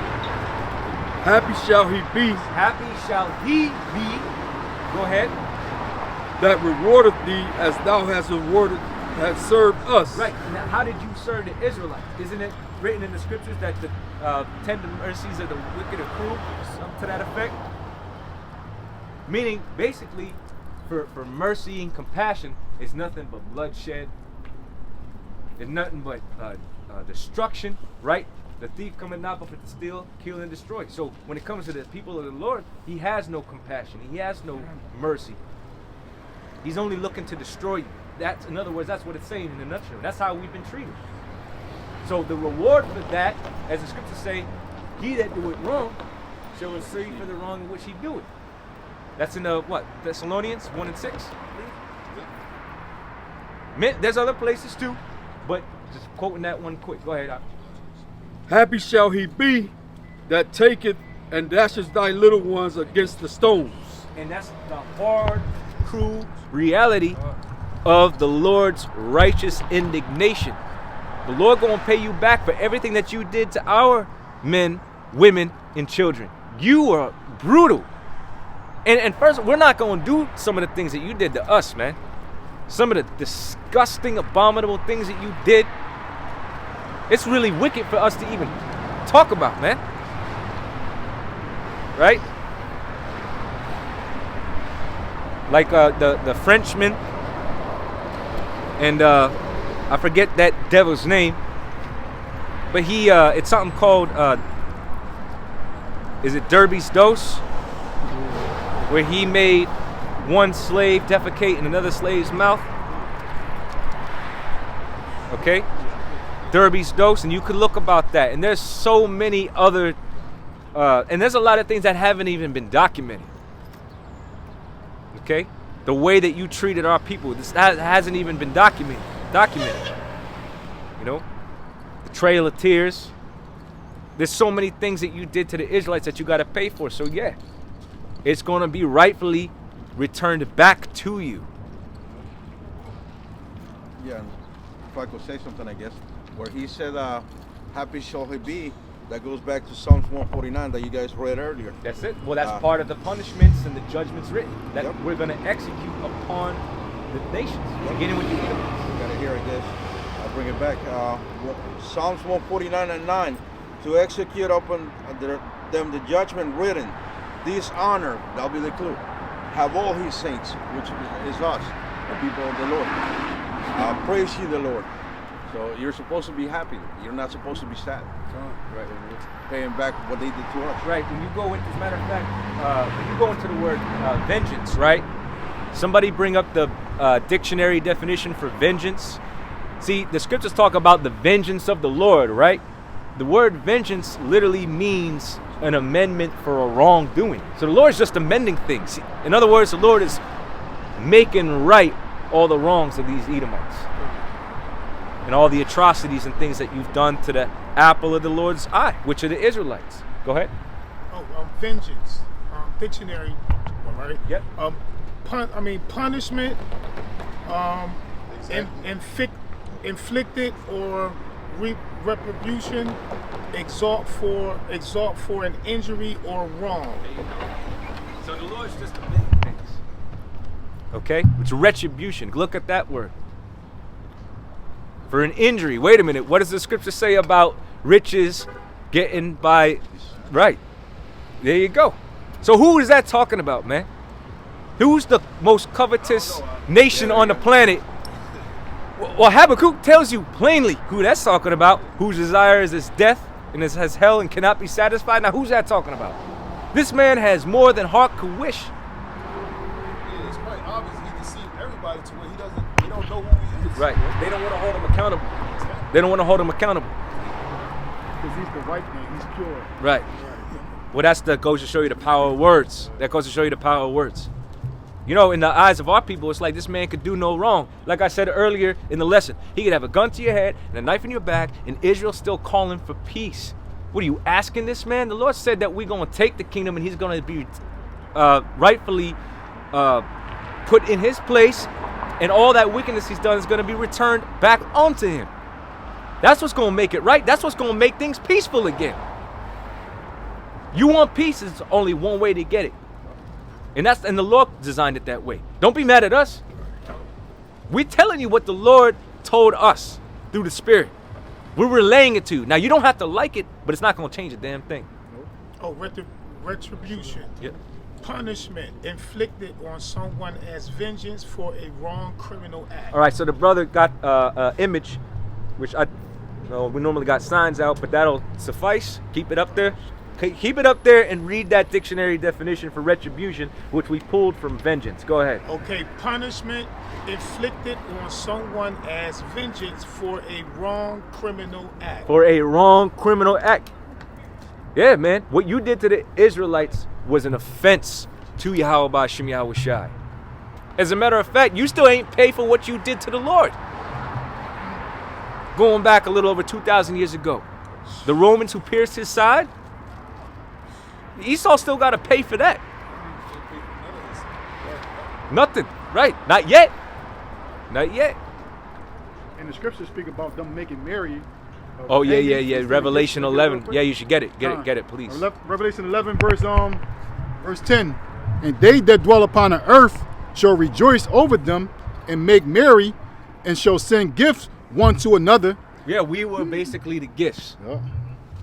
We were being transported back and forth really throughout the world, but most notably here to the side of the world. Okay? It's written of Columbus that he literally had children as sex slaves. Okay? So he found pleasure, and that's how we know this man is a real pedophile. As a matter of fact, your own FBI did a study. Years ago, it came out that I think something around the number of 86% of all pedophiles were white men. And we know you don't even like women like that. You always getting caught with little boys, man, prepubescent boys. Catholic Church is a prime example of that demonic, wicked, abominable behavior. They will make souvenirs in the form of body parts. Yep, they fucking, yeah, go ahead, brother. Slide. You got it out, that's all you? No, I was going to say, that, even right down to the man's rod. Yep. This man is fucking disgusting. Teeth, clothes, all time. Yep. It says, because these two prophets tormented them that dwell on the earth. Come on. We hit the point. I got a precept. Real good. Now this definitely proves without a shadow of a doubt that this is talking about a new Babylon. Right. Okay, or modern Babylon, which is not over there in Iraq, ancient Babylon. Right. Okay, it's here in America. These United States, North America, as it says, the North Country. We're gonna be saved from the North Country. It's talking about America. This is Micah chapter 4 and 10. It says, "Be in pain and labor to bring forth, O daughter of Zion, like a woman in travail. For now shalt thou go forth out of the city, and thou shalt dwell in the field being the world, because we were scattered. And thou shalt go even to Babylon," which is what? America. "There shalt thou be delivered." We wasn't delivered from ancient Babylon. So this is talking about a new Babylon. Okay? And our deliverance is going to be through the chariots of Yahushua, man. Or the spaceships, or the so-called UFOs, or the IFOs, or whatever the hell they want to call them. You know, if you go into the Navy, they see them all the time. Mm-hmm. And then guess what? They got a gag order where they can't talk about it. Right? You know, the angels are all around. They ready to strike, man. They ready, and we in that time period. We in the time of our deliverance, our salvation, and the time of their destruction. And it's going to happen at the same time. Well, yeah, if I may, they see him so much so that they created a sixth branch of the military. Yep. Space Force. Yep. It says again, "And thou shalt dwell in the field, and thou shalt go even to Babylon. There shalt thou be delivered. There the Lord shall redeem thee from the hand of thy enemies." I mean, that's clear as day, man. The Lord is going to deliver his elect from the hand of our enemies, which is number one, Esau. Yep. Then you got the 2/3. Then you got the other nations, man. Okay, then you got these wicked bodies we got. We're going to be delivered from that too. Yep. Okay, the Lord's going to make us perfect.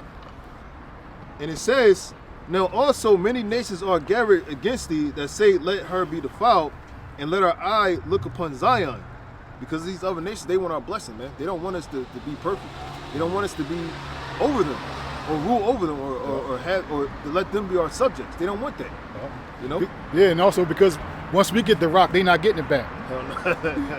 You're not passing it. Nope, they ain't getting it back. Like Esau, he let us go and shit. It's an emancipation proclamation, a transfer of ownership. You know, like, he's a dumbass, man. Like, what? You gotta be fucking dumb to let us go, man. You know, to release us from a hardcore bondage, man. Like Esau is a damn idiot, man. He's the goddamn devil, man. A dumb devil. Yeah. It says, but they know not the thoughts of the Lord, neither understand his counsel. Nope. For he shall gather them as the sheaves into the floor. Arise and thrash, O daughter of Zion, for I will make thy horn iron, and I will make thy hooves brass, and thou shalt beat in pieces many people. I mean, who is that? You know, I'm talking to the churches out there. Who is that talking about? Who is the people? Are these imaginary people? No, it's talking about you other nations. Okay? And I will consecrate their gain unto the Lord, and their substance unto the Lord of the whole earth. Okay, so I mean, you can't get around that. You know, the Lord is going to put you other nations in slavery. You know, and we're going to inherit the kingdom of heaven. You know? Yeah, and you'll never hear these verses come out in the church. For one, they don't know prophecy. The testimony of Yahweh Shah is the spirit of prophecy. And the men of the Lord, as out here in the highways and the byways, start with our apostles and elders on down. We've been given the secrets to his servants, the prophets. And we go into these prophecies, you know, week in and week out. I got another one here. Just going back to why would they pay? This is Colossians 3:25. But he that doeth wrong shall receive the wrong which he hath done, and there is no respect of persons. So therefore, you could be a little baby, you could be an old lady with a scarf on. The Lord don't even care. In 1 Thessalonians chapter. So that was Colossians. I said it was 1 Thessalonians. The one that I was thinking of was in Yeah, I got you. You got it? Because we still on that Psalms 149. As the brother read, you know, this honor have all the saints. Because we're going to rule over you.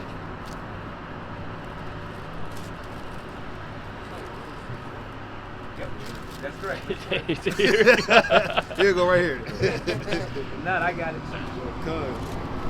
This is 2 Thessalonians chapter 1 and 6. And try to get away from me, you know? It says, seeing it is a righteous thing with the Most High to recompense tribulation to them that trouble you. Primary nation that's troubling us, and really the whole creation of the Lord, is the Edomites, beginning with you. So the Lord is going to, as it says, recompense, meaning to pay back, tribulation. Tribulation is troubled times. Troubled times for who? For the Edomites. So that's what's going to happen, man. And it's a righteous thing. So anybody complaining about it, oh, well, you know, y'all feel the hate, this, that, and the third. Listen, there's nothing you could say that's going to change the reality of what we're telling you. Okay. I have a precept for that. Besides that. I have a precept for that. Con. This is Psalms chapter 130, verse 19. Couch, surely thou wilt slay the wicked. O Yahweh, thy power. Depart from me, therefore, ye bloody men, for they speak against the wicked for they speak against thee wickedly, and thine enemies take thy name in vain. Do not I hate them, O Lord Yahweh, that hate thee? And am I not grieved with those that rise up against thee? Yeah, like something you gotta realize is the Lord said that we're rebuilding up the tabernacle of David that is fallen. When David was ruling, King David that is, who was he pursuing after?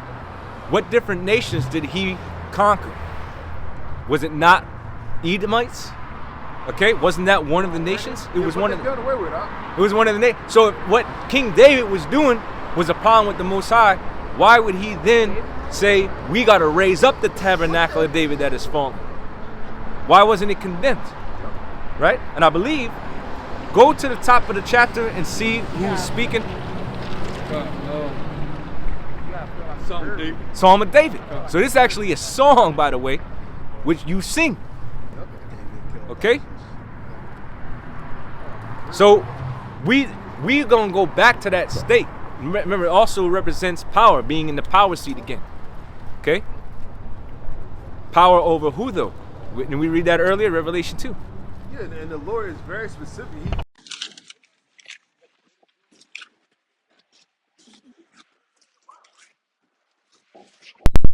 Ain't no more nations because Esau changed everything up. You know, but it's then who are all these people? Exactly. Who the hell are they? I don't know. I don't know. They somewhere. I got Micah 2:2. And they covered fields and taken by violence. Excuse me, fellas. What was it that they did when they came over to the Native Americans? And they covered field and they taken by violence and houses. Will they do that to the other nations? That's the thing. They did it to Israel. They continue. Therefore, the nations are mad. Stealing their resources, or plotting to steal their resources, or setting up puppet governments, or setting up coups, or destabilizing the region, setting up economic hitmen. All of these different plays of the Edomites have taken effect over the whole earth, okay, and has taken the peace from the earth, and has taken life from the earth. We got to get that Habakkuk too, man. This man is guilty on all counts. Go on. And take them away.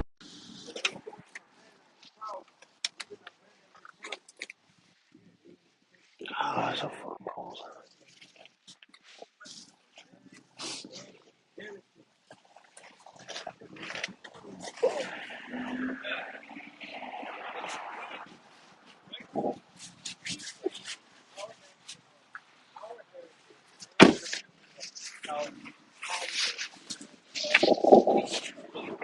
Like, now he has a problem. Now, guess what? He's got to write legislation, right? Unrighteous decrees to outlaw the Bible. You can't be on YouTube. You can't be on this platform. No, that's hate speech. No, that's violence. No, that's oppressing a man in his heritage. We're just telling you what the Lord gave to us. We're his firstborn. We're his beloved. He gave us a name. The Lord gave us a name. We're Yasha-Allah. We're princes of the power. Now it's a problem. No. You're the one without no real rich history, because everything you got, you stole. Everything you claim to be, you just really a fucking karma copy of something else that's already been. You don't really have no heroes. No, we had Samson, we had King David, right? We had Samuel, we had Nate, we have all these mighty men and prophets and kings. You know, Solomon, you ain't topping Solomon, my boy. They got King Joe Solomon? Biden. Right, yeah. They got Sleepy Joe. Sleepy, creepy. And other people look up to them. Right. Or Donald Trump. George Bush. You know? Oh, man, that's weak, man. Ray, you got some motherfucking Donald Trump. He don't be saying shit. What the hell does he say? Oh, we don't call Hillary crooked no more. Now she absolved of that. It was a good name. Now it's Crooked Joe. Yeah, motherfuckers go crazy. What the fuck did he say? He didn't say nothing. You know? George Bush. Oh man. And they motherfuckers love themselves some damn George Bush. They literally look at George Bush's time as like compared to now as like fucking old days, like the old days. Even though that shit was a travesty, like brother, no, that was a travesty. You had your 9/11, but I literally saw comments where people were saying, man, you know, even having George Bush back as president would be better than this guy Joe Biden. And that shit was a fucking train wreck when Bush was in office. Fucking talking about some, you know, yeah. What the hell did this dude say? He says we need to stop the war on terror. We need to stop the war on terror. Now watch this drive. This nigga on the golf fucking course. Doing a fucking long drive. Yeah, bro. Crazy.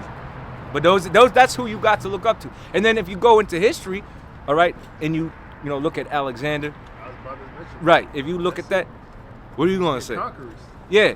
And the Lord put it in you to do that, you know, as punishment towards us.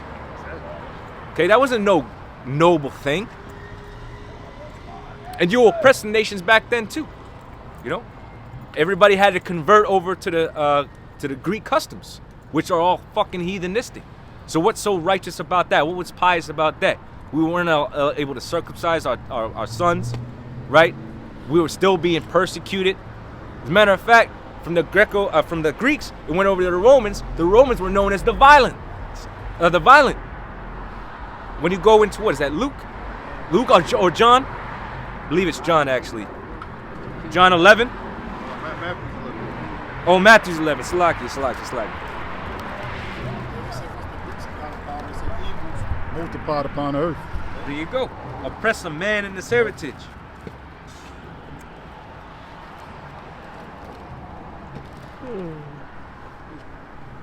Psalms chapter 137. Hold on, brother. Hold on.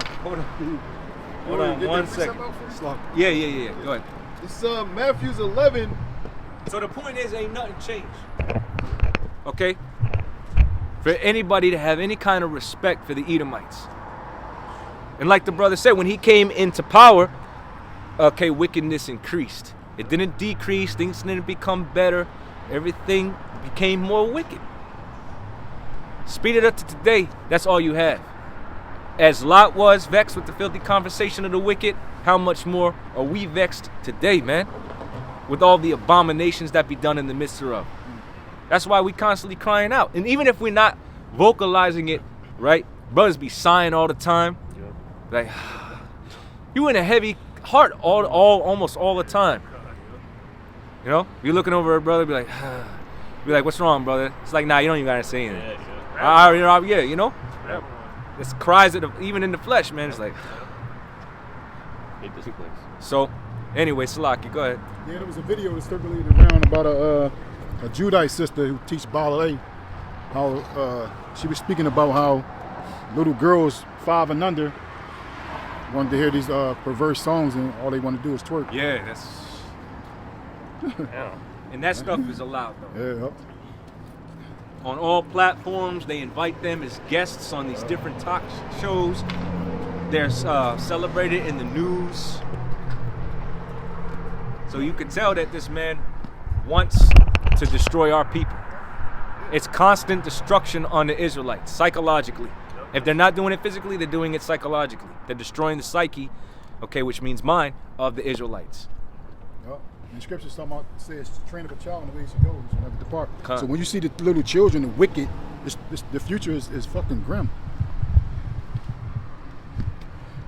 Yeah, it was like a little block party and shit, and like I just pulled up, and I seen this older woman, like probably the grandmother, and she had a little granddaughter or whatever, and like Megan Thee Stallion song came on, and the little daughter, she just started fucking moving her ass and shit. I'm like, yo, what the fuck, man?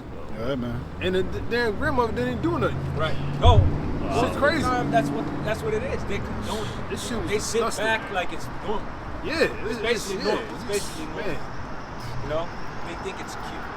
Huh. Ain't nothing cute about that. Then she grows up to be a harlot in the streets.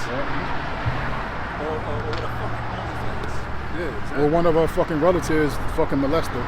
Yeah, man. Yeah, that's why it still says keep thy daughter in straitly, right? Can't give her much liberty to get abroad. By the time these kids become 5, 6, they got a fucking phone in their hand. Free reign. Earlier than that, man.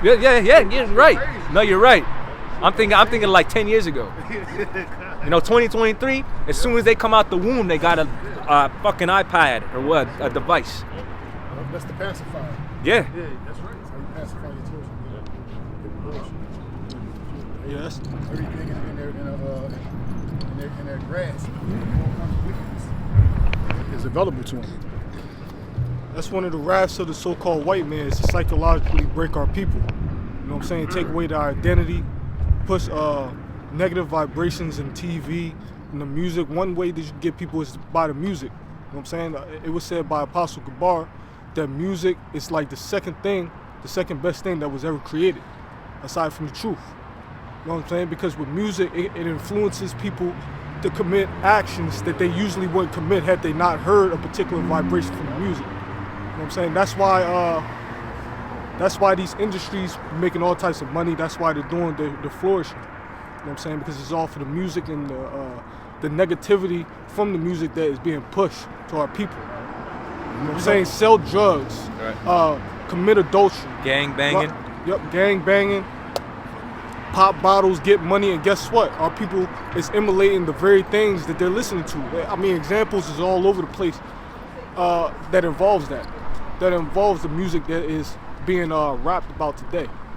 You know? If you don't have go ahead. If you don't have a sound mind, which is this truth, then you're going to be susceptible, you know, to falling victim to that vibration that's going on out there. Right. So when we hear the music, we hear poison. We want you to turn that shit off. You know, but when you don't have it, when you're not singing this song that we singing out here, and you listen to that crap, you see, like the Ak was saying, you're gonna emulate everything you hear. Bro, our people are so destroyed. If you look at another Israelite just walking down the street casually, they want to kill you. If you don't look at them, they want to kill you. Okay? Straight up. I'm fucking walking my own business. Some nigga on the bike on to start talking shit to me. Like, bro, I'm glad I'm not as mentally as weak as you to start some nonsense over fucking nothing. And then that same nigga gonna probably be dead in a couple of weeks. Because that's how you act. You just literally do whatever emotional thing comes into your mind. And maybe he had a weapon, so he's got a fucking little bit of confidence or whatever. But it's like, dude, I didn't even look at you. I specifically didn't look at you because I could fucking feel the demonic energy coming off of you as you were crossing the street. So I just fucking... He said some stupid shit, like to try to engage. Now, if I was as simple as him, one of us is going to probably end up dead. And Jake don't even, like, consider, like, their own life or what it may mean to take another man's life. Like, that's not even... They're just so fucking desensitized that they don't even consider, like, that's a very serious thing. So when all hell breaks loose, let's see if you keep that same mentality. Because that shit is going to be out the window, man. Like, you wicked Israelites, man, are so caught about that life, are not prepared for what's about to come. That's why the scriptures say, even the mightiest among you are going to be like women. You're going to be like menstruating women. And the same power that the Lord gave Samson when he slew those... Or women in travail, Salaki. You're going to be like women in travail. The same power that the Lord gave Samson when he slew those 1,000 Philistines, he's going to endow on us. And we're going to be swinging so fast, you're not even going to see it coming. God. You're going to wake up in the fucking air, in the clouds. Yep. Not knowing what hit you. It says that the mighty men are going to be afraid. The mighty men are going to be afraid. These are big and bad, trained, strong men. Yeah, trained. You know? It says that these men are going to be scared. So how much more the average Negro? Yeah. The 2/3, they got no power. They're evil. They're demonic. They're so fucking demonic, man. They got that little power from Esau, but that's going to be taken away. Yeah, and that's the thing. Like, niggas are just so willing to die over stupid shit. That's why the scriptures call them sadists. They're stupid. Our people are legitimately fucking stupid. And then I'm a bitch or a pussy because I don't want to engage with your weak ass mind. Because that's what it is. It's a weak mindset. I'm not about to be moved off my center because of some stupid name you might have called me. If I want to die, man, I want it to be honorable. I want it to mean something. You think I want to get into it with you and then possibly lose my life over some fucking stupid shit? That's weak. Y'all think that's actually tough. That's fucking weak. How about doing something honorable? How about not being selfish? If I had to die for my family, okay. If I had to die for a brother, okay. Over a word? Because you can't control your fucking emotions? Let that be on you, man. And somebody gonna answer your death wish. Trust that. You wicked ass niggas, somebody gonna answer your death wish. Okay? Yeah, there's a saying in the world that the mark of a man is drawing blood from another brother. So that's the mark of a man is killing me. So that's why you get honor in hurting me. Yep. Not your enemy, your brother. Yep. That's the craziest thing about it, but it just goes to show you how messed up our people are. I got a scripture by that makes us bro. Okay, well, yeah. No, that's We just bringing out information, but yes. This is a direct precept to what you was talking about. That's the same as before. They said it. This is Luke chapter 10 and 19. I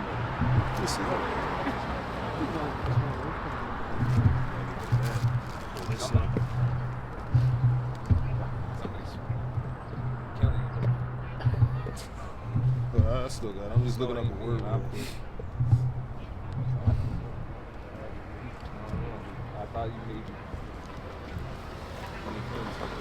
All right, this is Luke chapter 10, verse 19. It says, "Behold, I give you power to tread on serpents and scorpions, and over all the power of the enemy." You see that? And the serpents and scorpions, you know, Esau, then the scorpions is 2/3. Yep. Then the spiritual demon Satan. Yep. You're gonna have all power, man. Yep.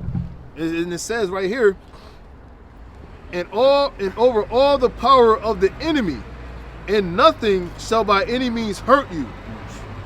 So that's going to come a time, even now, man. The Lord's going to can you give us spiritual power, man, Right. or let us escape certain situations. Well, that's why that incident happened last night, and I actually thank the Lord for putting a different mentality in me.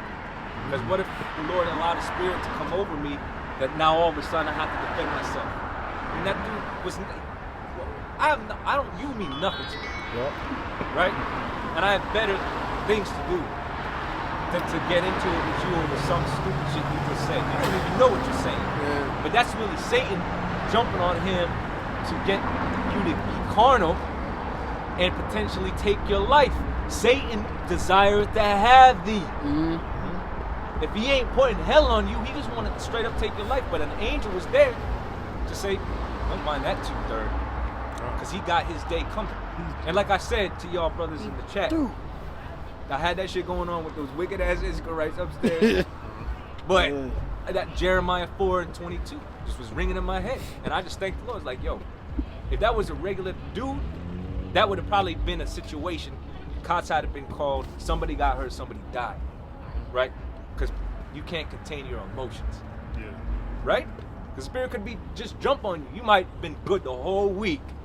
You ain't mind nobody, and that could have been the straw that broke the camel's. What you say, nigga? What the fuck? You got a problem? You know what I'm saying? That just that quick. On sight. Right? And that's why the scriptures say about a city without walls. Yeah. You know? There you go, the water. It's like a city without walls. So the Lord got a different spirit on us, and that's really an angel protecting us. Nah, just keep going. Just keep going. I got him. Because you don't know, if that would have been the time where your number might have been pulled. Oh, he didn't control himself. He didn't contain himself. You know? And if you do happen to His get mercy. It's like one other thing I just want to say. You never know. See, because a lot of times we might go through certain things, but because it wasn't a near-death experience, you know, you figure everything's kind of all right. But you don't realize how much the Lord is shielding us and protecting us from what could have been. Because things happen in seconds, milliseconds. We could be standing here, how many videos you see, people are walking across the street and a fucking car goes rogue and kills runs somebody over and kills them. So the Lord has literally got angels defending us on all accounts, on all sides. Where we think because there's no evident sign of danger, there may not be any. No, man, the angels are literally blocking demons and everything for our sakes out here. You know? There's countless things that the Lord is protecting us from on the daily that we don't even know about. If we knew how much the Lord was protecting us, you know what I mean? Just gotta just think about that for a moment. It's like, go ahead. Yeah, and if the angel do happen to put you to death, he gonna put it in your mind, right, and show you that you offended one of his little ones. Yeah, and this is the reason why That's it. You're going to the spirit world. Right. That's That's right. it. That's it. Yep. Ezekiel 33. Yep. Yeah, I still got the precepts you called for. Okay, and what do we have? Because we're about ready to wrap it up. Okay, I still want to get Matthew 24. Where the brother started at, and then we'll read down from there. Yeah, so this thing at the end of the day is for the elect, man. You know, this is for the elect of the nation of Israel. The rest of Israel is going to come back through the seed of the elect, and then y'all be all right. But right now, man, because you really join hands with the enemy in your mentality, okay, in the way that you think, in the way that you even behave. You behave so heathenistically, you basically been reduced to one. You're just a heathen at this point. Y'all ain't Israelites. Y'all black. Y'all African American. Y'all really just those things, man. Y'all those stigmas that Esau put on you, because you're a byproduct of the curses, which a main part of the curse was Esau was gonna rule over us, right? And y'all just like him. You've been Edomized. Okay? That's not a good thing. No. And you love the oppressor more than you love your own brother. It's a damn shame. What do we have? Over here first, you said you had something? Yeah. Okay. Go ahead and get it. Keep to the main points. Go ahead. What do you have over here? Go ahead, read. Therefore wait ye upon me, says the Lord Yahweh, until the day that I rise to the prey, for my determination to gather the nations, that I may assemble the kingdoms, to pour upon them my indignation. That's the end of the day. This man is already being about service to Negroes. This ain't about me. This ain't my show. Okay? Everything has to do and involve and be about Yahweh Shemyahushua. We're not about to take matters in our own hands. We're waiting on the Lord. Because there is coming a day where we're going to be given great power, and then it'll be time. But it'll be according to the will of the Lord. Okay? Forget me. Yahushua got to get his first anyway. And then I'll happily assume my position, Lord's will. Go on. Even all my fierce anger. All the Lord's fierce anger. Yeah, what we could do as individuals pales in comparison to what the Lord's going to do. As one brother said earlier, we going to be afraid. We going to be afraid. And to be honest with you, we going to need the anger of the Lord. Because you get mad about something, you get frustrated. It might be on your mind for a little while, but then you kind of forget about it. The Lord going to have to remind us. So his anger going to have to be in us to get busy. The little anger we got, I don't care how much rage your brother holding on to, it pales in comparison to the fierceness of the Lord. And for us to be effective, the Lord gonna have to change us first and put us in his spirit. That's when it's gonna count for something. And also, then we'll be able to actually be justified. If we do something before then, we're not justified at all. The Lord will fuck us up. Yeah. Rightfully so. Go on. Yeah, if I can go ahead. talk about my situation. It's one of my situations. Like this fucking nigger, you know, stole my side mirror, man. You know, I wanted to destroy this nigga so bad. I don't know who it was, but I wanted to destroy him so bad. I wanted to find him, you know, and do what I had to do, but I had to have patience, man. Yeah. That was just a test, man. Yeah. Yep. Another test, test of patience and long suffering, man. You know, you gotta go to the Lord. You gotta pray to Yahweh Shemyahushua, man. Mm-hmm. You know, like we going into, you don't want to give up your crown over a fucking nigga. Yeah, bro. You don't want to lose your crown over that shit. For real. You know? Yeah, that same mirror that he stole, you're gonna be looking out of. Yeah. Somebody gonna come and bust him right in the back of his fucking head. So you're gonna see his death coming with that mirror you took. It's grimy ass nigga, man. Yeah. Right before it's gonna read objects and mirrors close to the Yep. That's funny. We meditate terror on you damn devils, man. Yeah, bro. You know what I mean? Yep. Yeah, these niggas gotta go, man. I hate niggas worse than anything, man. I can't stand niggas, man. You know, I'm always going through some shit, man. It's either the black woman or some nigga shit, man. You know, but these niggas gotta go, man. And the thing is, we gotta have patience, man. We just gotta hold on, man. It says you gotta hold on to our crown, man. You know, to Yahweh Shemyahushua. You know. Yeah, the key there is patience. Now we know the word patience coming from the Greek upameo, which literally means the quality of suffering. So we just gotta suffer it till the Lord makes his move and then grants us, you know, unrestricted power to do his will in its proper time. Till then, we just gotta deal with it. Pray to the Lord to continue to keep us sound and put up curses, bro. That's the best thing you can do. That's the most effective thing you can do. That's right. That's the thing. You got to face the east. All right. You know? Recycle that energy and put a curse on dude, you know? Yep, that's part of our power, man. Yeah, man. You could lump a nigga up and he'd go straight to the hospital and heal up. if you put curses on him, he can't heal. He can't come back. Okay. And I gave Romans 12 and 19 before we go. Quick precept real quick. It says Luke 21. No, that's what 10. It says Luke 21 verse 19. In your patience, possess ye your souls. Yeah, that's So the key here is patience, and it's a trait you build up over time. But that's why the Lord got to be putting you through things, you know. But that's what it's about, patience. I'm ready to go. I'm sorry. I know it's cool. I'm sorry. I can get Romans 12 and 19 now? Jump in there. Okay. Did you say you had some? We were reading Zephaniah. Did we finish that? Nah, I got one more. Okay, let's try to keep it a little bit more orderly. We don't partially hit a precept, but we were intended to kind of hit more of the meat. Go ahead. Come. For all the earth shall be devoured with the fire of my jealousy. Beautiful. And that's what's going to be. The Lord is going to be sent back. Yahweh Shai going to get the final go-ahead from his heavenly Father. That's right. Yahweh. Okay? We're still waiting on those 3 last final prophecies, which is what? The implementation of the sea hit, the Third World War, and then the salvation. But they're going to happen simultaneously. But once they implement and mandate that sea hit, that mark, then we know things are going to move very fast, very fast. Which salvation is already nearer than we believe right now. You know, things could happen at any moment. Now they saying that over there at the border of Canada about the Rainbow Bridge. Was there an update on that? Are they officially calling it an act of terror? Or is it just suspected terror? It's just suspected terror, or they did deem it that? They didn't. It's just and they just setting the stage for these different isolated events collectively to happen, so they can start hopefully shutting stuff back down. We gonna see, right? We gonna see, but we watching everything, okay? Because we know we're close to those major final 3 things to happen, okay?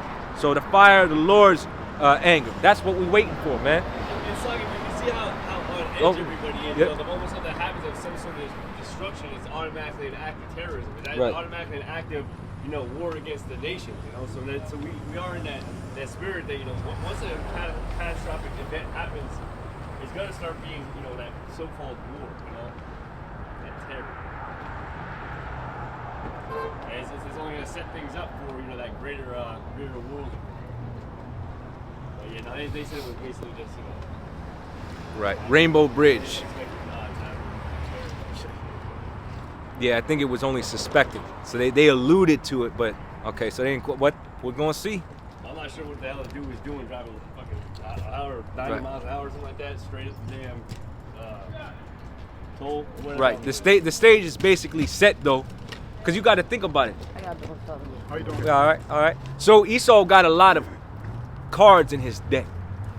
Right. You think about the scandemic, he could pull that card at any moment. You can see that everybody has accepted that that's not going away. It's a part of society now. Oh, cases are up. Oh, we're going to have to lock the people, going to have to mask again. Right? People, they still enforcing that in some places.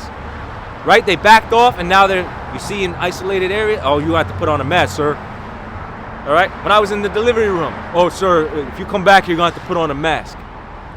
Like 10 minutes before then, I was in another room, no mask. Another nurse comes in, sir, we're going to need you to mask. Because I wanted to see what the hell they were doing, because they took the baby away. I said, oh, hell no. What test are you getting ready to do? Oh, we got to do another glucose test. I followed them in there. It's like, sir, you're going to have to wear a mask. And that bitch was a witch. I'm fucking wearing that goddamn patchouli oil. Looking like a... What was that movie with that fucking crazy bitch? And she captured that guy and tormented him. Oh, Misery? Misery, yeah. Looking like that bitch. Yeah, Misery. Anyway, where we at? So we looking to see what's going to happen with these different things, man. You all see the Andrew Tate interview with Piers Morgan. Demon Piers Morgan. Yeah. So yeah. So they basically setting the stage for things. That's all they're doing, Because remember, Andrew Tate, he represents a lot of different shared beliefs of people across different platforms, right? He's a toxic masculinity, red-pilled, there's a lot that falls under that umbrella, So if you associated with Andrew Tate, you must be on the side of Hamas, you know? And that's all they're doing, you know, which I think that this whole Islam versus Judaism thing comes out of Satan's Angels Exposed, right? So it's part of their playbook is what I'm getting at. They have a lot of cards in their deck that they're holding on to, but they could play them at any time, or they could play them simultaneously. We have another virus on the rise. As a matter of fact, that was just announced. In China, they're saying, damn, what was it that's coming out? Pneumonia? Was it pneumonia? I think it was pneumonia. That's on the rise. That's the next virus coming out of China. Somebody, brother, can fact check what disease it is right now, but it's on the rise over there. And they're saying it's spreading like wildfire. Right. Right. Well, everything else is. Everything else is. But so they're playing all these different cards. That's basically what they're doing. You know? Because the devil is coming down on the people with that great wrath. You know? That jab, the results of that jab, and people having all types of issues with that didn't go away. So a lot of things are happening. Okay, a lot of things are happening. But we're all seeing them play out, and we're getting closer and closer to those final three. All right, so what do we got? Come over here. I did a lot of talking. Well, I mean, it's a little off the top of the mountain. All right, let's move on. Who's got a preset? Raise your hand if you got a preset. I'm sorry, this was from Yes, I earlier. do still want that. I don't know. I mean, I'm sure it still counts. But Romans 12:19, dearly beloved, avenge not yourselves, but rather give place unto wrath. For it is written, vengeance is mine, and I will repay, saith Yahweh. Yeah, so ultimately, our anger is deferred. You know, we recycle that energy and put it back into the ministry as the Lord commanded us to. Vengeance belongs unto Yahweh Shai. Point blank, period. And in due time, the Lord will make us that battle axe and weapon. We're not going to take matters in our own hands, okay? Anybody doing that, they're off. They're in the wrong spirit. It's supposed to be harmless as doves, even when we under great persecution. You know, it just may be that that's how the Lord wants us to finish our course. But in the end, we still get our crown. Okay? So some guys, that's cowardly. Okay, so what? So what? Y'all are immature, man. You don't know really what this thing's about. It's about Yahweh Shai. It's not about getting personal.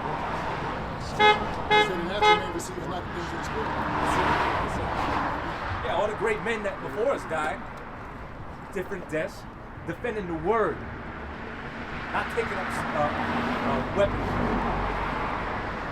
You know, our weapon, our battle is this word.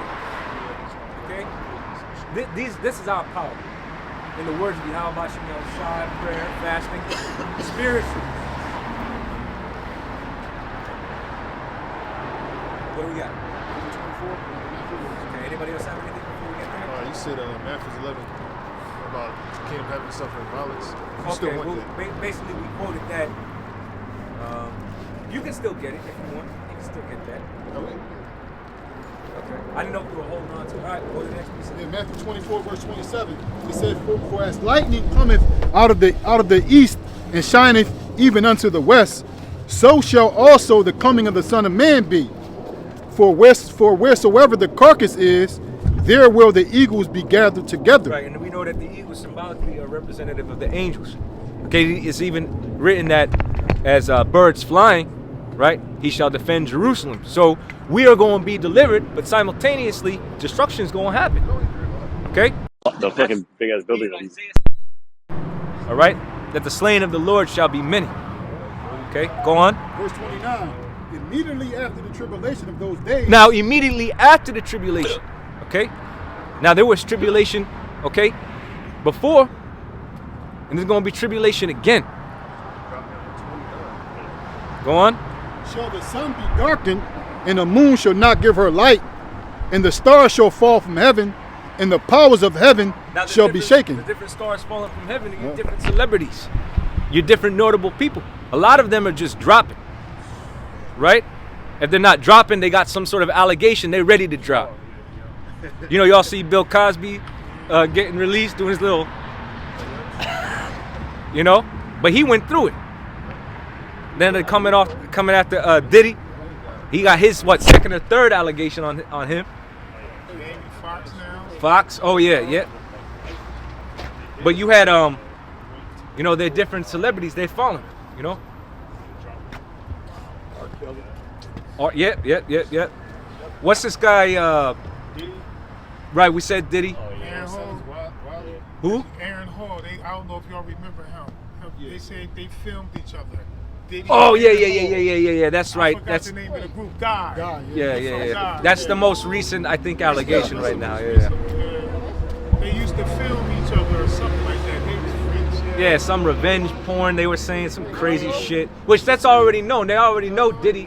It's pretty much known It's out there. that Sean Diddy Combs. Y'all see the Joker video? Yeah. That dude was fucking bugging, man. They told him he couldn't play. He didn't. That wasn't no just character he was playing. That's the real Diddy right there. Yeah. Against the actor from Power. I forget that dude's name. Punch him in the mouth or something like that. Yeah. He played the Joker better than the Joker. Right. Yeah, he embodied the spirit of fucking Heath Ledger. You know? I'm just saying make the equation because they say that he had the best Joker performance. But I mean, gotta give it to Joaquin Phoenix, you know. But Diddy, it's like it. They gotta give that nigga a fucking Oscar, a nominee. Go ahead. He performed this. Yeah. He performed so good, they told him he couldn't wear the suit no more. But anyway, but your stars are phone. You got Matthew Perry, Heat Pass. Yep. What's the? There was somebody else. He was in a bathtub. He took his last Instagram post in the bathtub. Yeah, that might have been a ritual too. A lot of motherfuckers be dying. They say, so it was like an accidental death or suicide or some shit. Accidentally drowned. Yeah. In the hot tub. Right. Yeah. In the hot. Yeah, that's right. They found him in his damn hot tub. Once you're drugged out. Yeah. There was somebody else too. Oh, the drummer for the Temptations. Yeah. The drummer for the Temptations, I think, right? I think it was the drummer for that. Look it up real quick. But anyway, the reason why we're going through this is because this is the prophecy that the stars shall be falling. Okay, which are your different celebrities, different notable people. Okay, remember these different celebrities, they help push the different mindsets and trends of the Edomites. You know. Now a lot of these different ones they might have been up in age, but then some of them you could tell they were ritual sacrifices. Okay. Oh yeah, that dude. Yeah. He died just recently, a couple weeks back, maybe a month or two at most. Go on, Ak, finish this precept. Come, verse 30. And then shall appear the sign of the Son of Man in heaven, and then shall all the tribes of the earth so in other mourn. words, when you see these different celebrities dropping in mass like this, it's not just a coincidence. This is another sign upon all the other signs to look to know that we're at the end. Because remember, times when these different celebrities were alive were good. You had the top different TV shows, sitcoms, and movies coming out, and different music and all of that. Now they're all dead. Why? Because that's part of the mirth season. That's why this is notable. The mirth is ceasing. You don't got nothing new to come and take its place. And y'all try to regurgitate this stuff. It's not fresh no more. It's played out. It's all played the fuck out. You know? Go on. And then shall all the tribes of the earth mourn, and they shall see the Son of Man coming in the clouds of heaven. Which was the chariots. We went into that briefly. Psalms 104, go on. With power and great glory. With power and great glory. Right? The Lord going to show you the power that he possesses. In that day, when you see the chariots, that's why it says that they shall be frightened with terrible fear. Troubled with terrible fear. Their hearts failing them. People going to have fucking not panic attacks, heart attacks, then we're dropping dead. Because they're not going to be able to perceive, fully comprehend what they're seeing. They're just going to die. Well, they had something called spiritual, so like, let me collect myself. That's it right there. Spontaneous combustion. Literally, the spirit can't be contained in the body, and the body explodes. What are they gonna be like Stanford and Son? Elizabeth. Yeah. You know what I mean? Through. It says, so like, I'm so excited, man. I can't even get my words out. Go on. Verse 31. And he shall send his angels with a great sound of a trumpet, and they shall gather together his elect from the four winds, from one end of heaven to the other. Right. And again, we're going into this because these are the last major final prophecies. Now, it's written in Matthew 24, right, that this gospel shall be preached into all the ends of the world, and then shall the end come. This gospel's reached the four corners already. It's gone to where it needs to go. Lord's will, the elect is sealed. All right? Because these are again, the stressing, we sound like a broken record, cool. These are the last final prophecies. So we waiting and watching. The C-hip got to be implemented and mandated. Then, okay, the Lord going to be sent forth. The great sound of that trumpet. The destruction's going to come, and simultaneously, the elect going to be beamed up. Which we're going to end on that. Go ahead. That was it, bro. That was it. Oh, we'll reiterate the point, Baba Kasha. Matthew 24, verse 31. And he shall send his angels with a great sound of a trumpet, and they shall gather together his elect from the four winds. Right, because the elect, you got the 1/3, which consists of the prophets, the ministers, and the teachers. Yep. But they're primarily here in Great Babylon, Mystery Babylon. Yep. Okay? But you have another multitude that are scattered throughout the four corners that are going to also be delivered, that are listening, watching. Now you have some of the elect brothers, because you got brothers in Canada, all right? You got brothers in the UK, right?